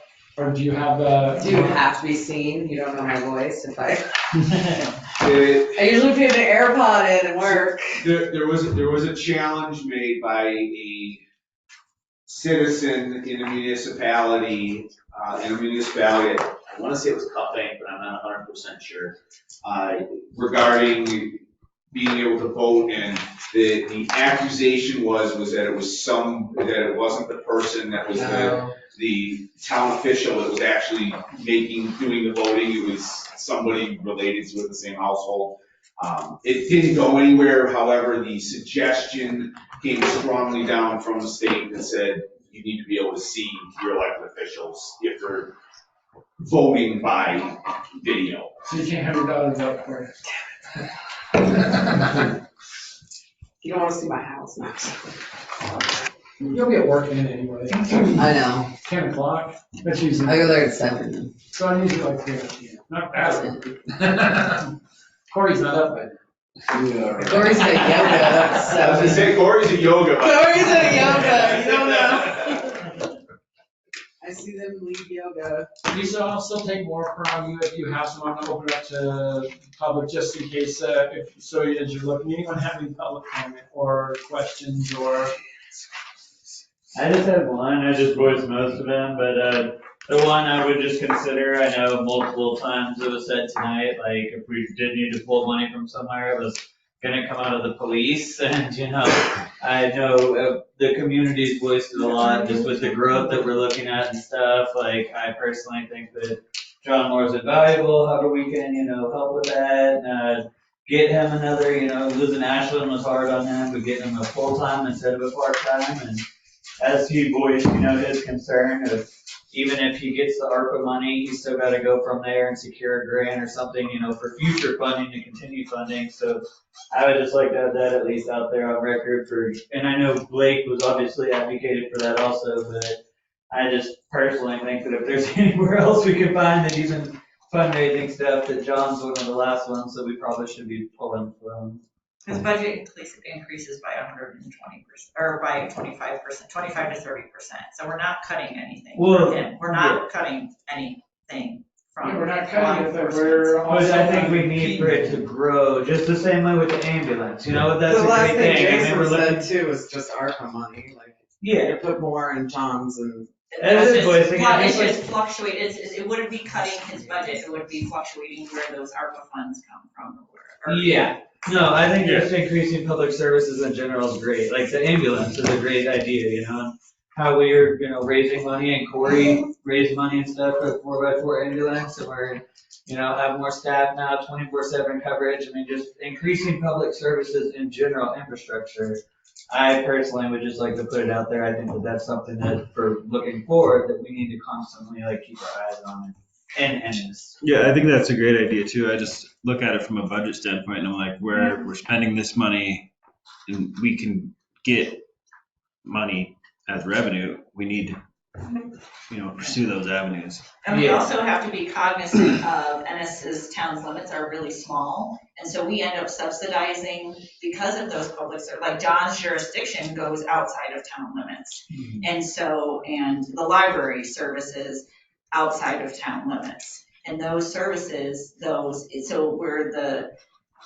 and that's where the rubber hits the road, is that the town taxpayers end up subsidizing in some capacities, the county taxpayers, because we are paying for that. That's what one of the main issues with the ambulance was, and why it should be, in the hospital district or whatever, is that we are just a small group of people like yourself who don't live within town limits. Correct. And so, those certain, like all of our tourists that come in, they utilize all of our services, but it's the town taxpayers that end up paying for those. So I would encourage you to also go to the county and ask them to increase their budgets as well for those types of things, because the county has a lot more income than the town does. I mean, the way that they're building, the way that they're building in Big Sky, Hanover, Hist over there. Oh, no, they definitely. have a much bigger budget to allocate towards those things than we do. And so it would be helpful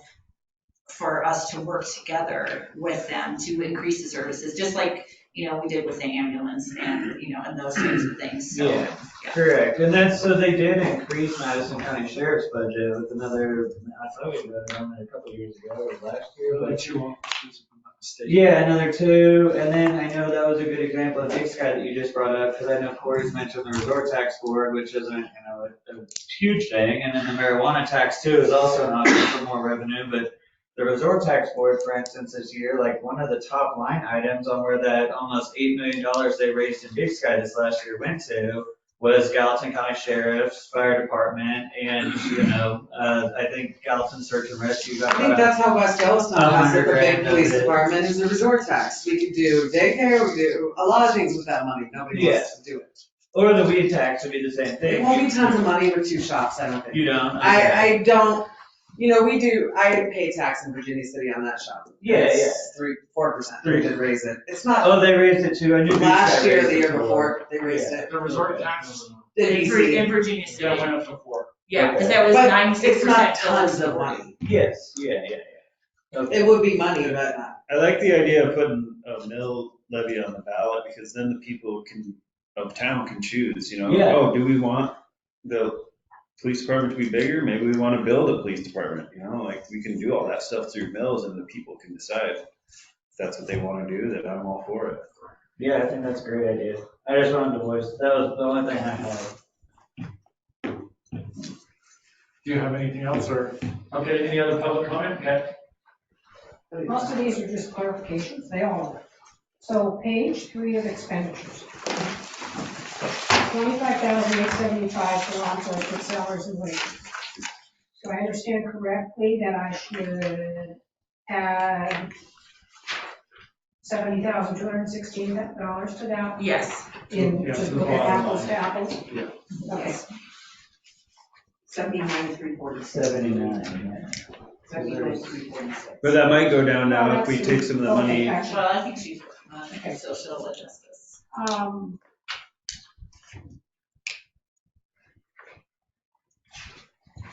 Page 4. Road maintenance is going up $6,000, 102 to 108.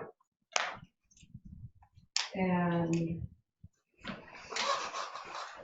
there's nothing, no other factor, no other page I should be looking at. So salaries go up because of road maintenance. There's the COLA involved in there. The what? Cost of living. Okay. Yeah. Okay. Parks, same thing, parks went down. Is there an offset somewhere? Wages. Wages? Kelly? I didn't do that, wages. I gotta stop and think. yeah, Ginger does the wage part of it, I do the other line items. Well, they're kind of split between parks and Water, sewer. water and sewer, because you guys A all. lot of stuff's split a lot of places.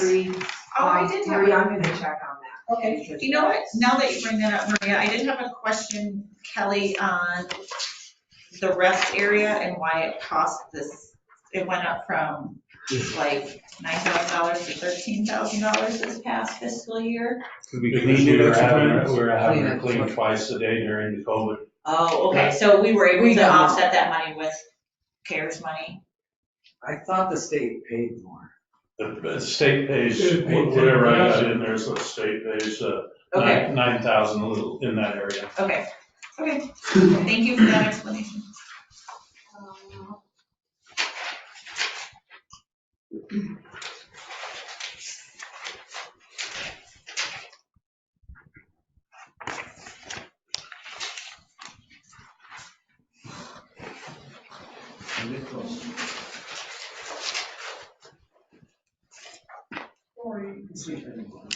Okay, page 16. Of expenditures? So, never mind, answer my question. Okay.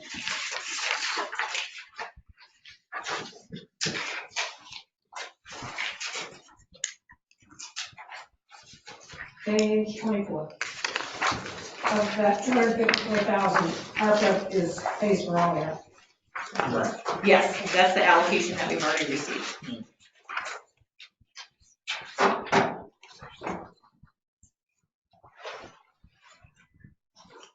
Water, page 28. Water revenue salaries went up $17,000. You made the comment that you added a full-time employee. You already had a full-time employee that you replaced. So you're not adding one for that. Yeah, because we already had But Susie's wages were broken out differently because she did court, utility billing. Okay, so you increased responsibilities and hours. Right. Okay.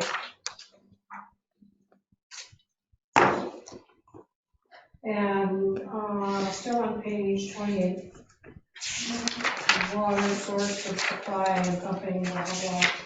Is that because of the exploration for the new wells? That's gonna be a Kelly question.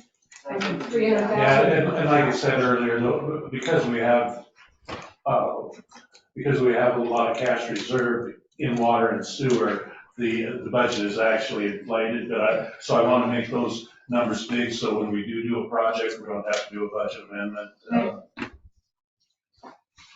Definitely inflated numbers. And that, okay, that answers that question.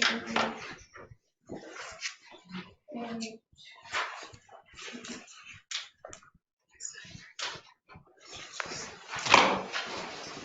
page 34 of expenditures. And page 23 of revenue. You're gonna take in 1.8 million and you're gonna spend 3.5 million? You got a big reserve? Yes. So you're not gonna be upside down. What did you say that you have as a total reserve right now? In water and sewer? Close Almost to $1 million in both. So close to $2 million in reserve. Okay. So okay.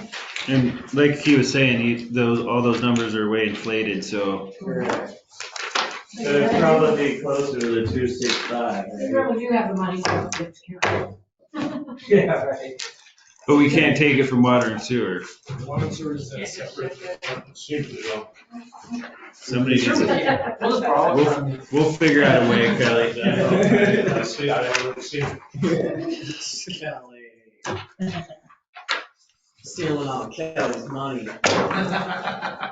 Kelly's very touchy about his money, don't take his money. $1 million doesn't go very far in sewer or water project. So are you good? Okay, we're good. So for the September 2nd meeting, 10 o'clock, good with everyone? September 2nd? What is it? What day, what day? Are you gonna be Let's try to do providing it. breakfast? We might have to do it. Coffee and. Can we do that sooner or do we? Coffee and do it on the donuts? 2nd? Yeah.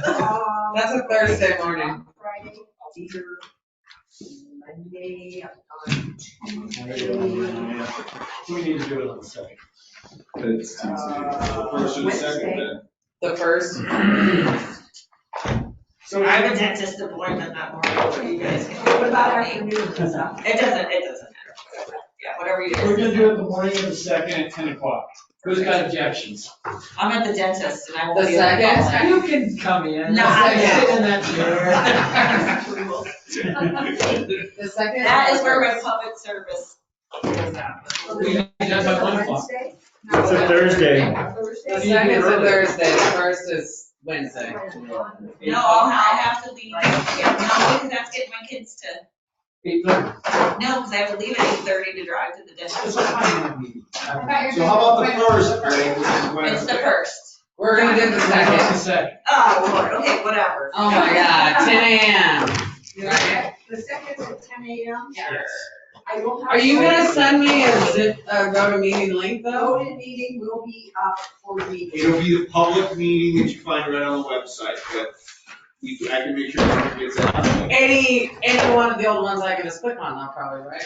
As long as it is not court one or. I don't see court ones. 10 o'clock on the 2nd. I see the case ones. Yeah, and it's gonna be the one that says town commission. Let's go 30 minutes before reminder, let's go. I have to got put it. invitees on there. 10 a.m. coffee and donuts. Blake? You buy it? Whatever you copy, notes, are you gonna be here? You're not coming in. If you're not gonna be here, I'm not bringing you nothing. I'm coming. 10 a.m. 10 a.m., I go to work early enough, I can leave for 5 minutes. You drink coffee all day, don't you? You drink coffee all day. Oh, I can't get enough, my kids are calling me, I'm sorry, I'm leaving. Adios. Thank you all. Thank you very much. She's bugging the neighborhood. I gotta go too, Corey, let's go. No, clean up your mess, don't leave it all to John Bay Crawford. Hey, you want to You know what I do? You know what I don't? I won't call you. You don't have any. We're really doing a blood right now. We're really doing a blood right now.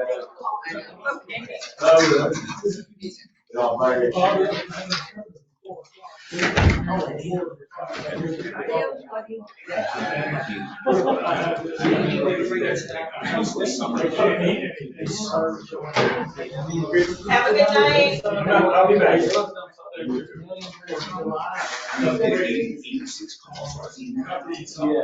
Rose here. Three already this No, I don't.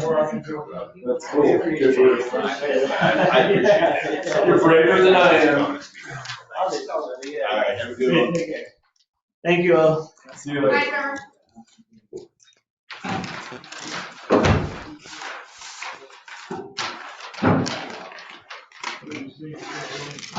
Trevor gave me. I was in there today, I left before, That bribery. and I saw some of the stuff they had sitting out there, but it's all unrivaled, and it looked pretty slim. Are they really slim?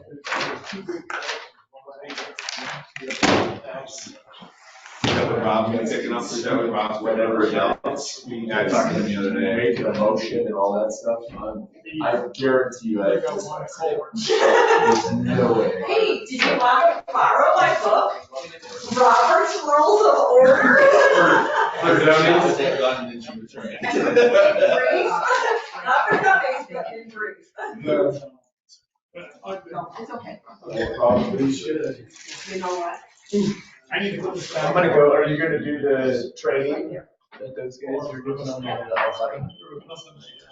I don't want you to beat the light. I need to. Thanks, Maria, for coming. Yeah, thank you, Maria.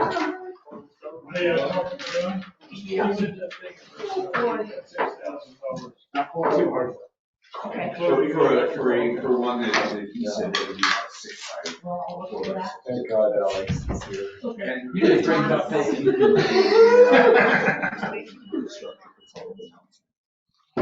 John? For what?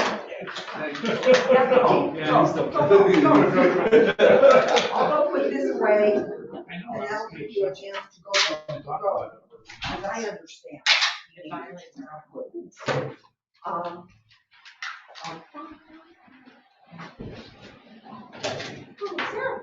That box. Okay, I think I see it.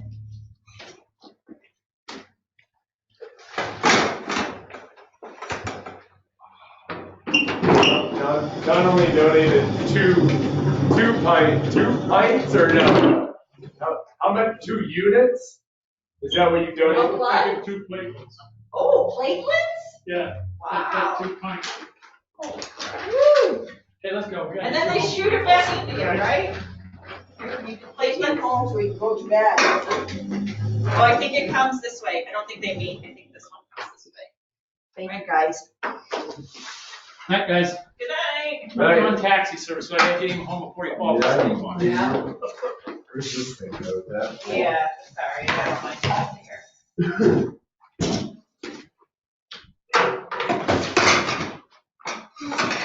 Ginger, I think about that, This pile's supposed to be this way?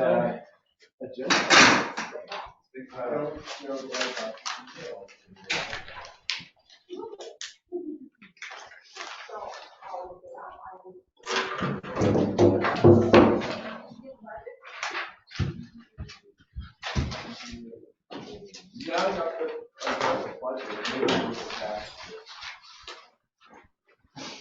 Waiting on you. I know. Slow poke. How's Keenan doing? Good. Don came and,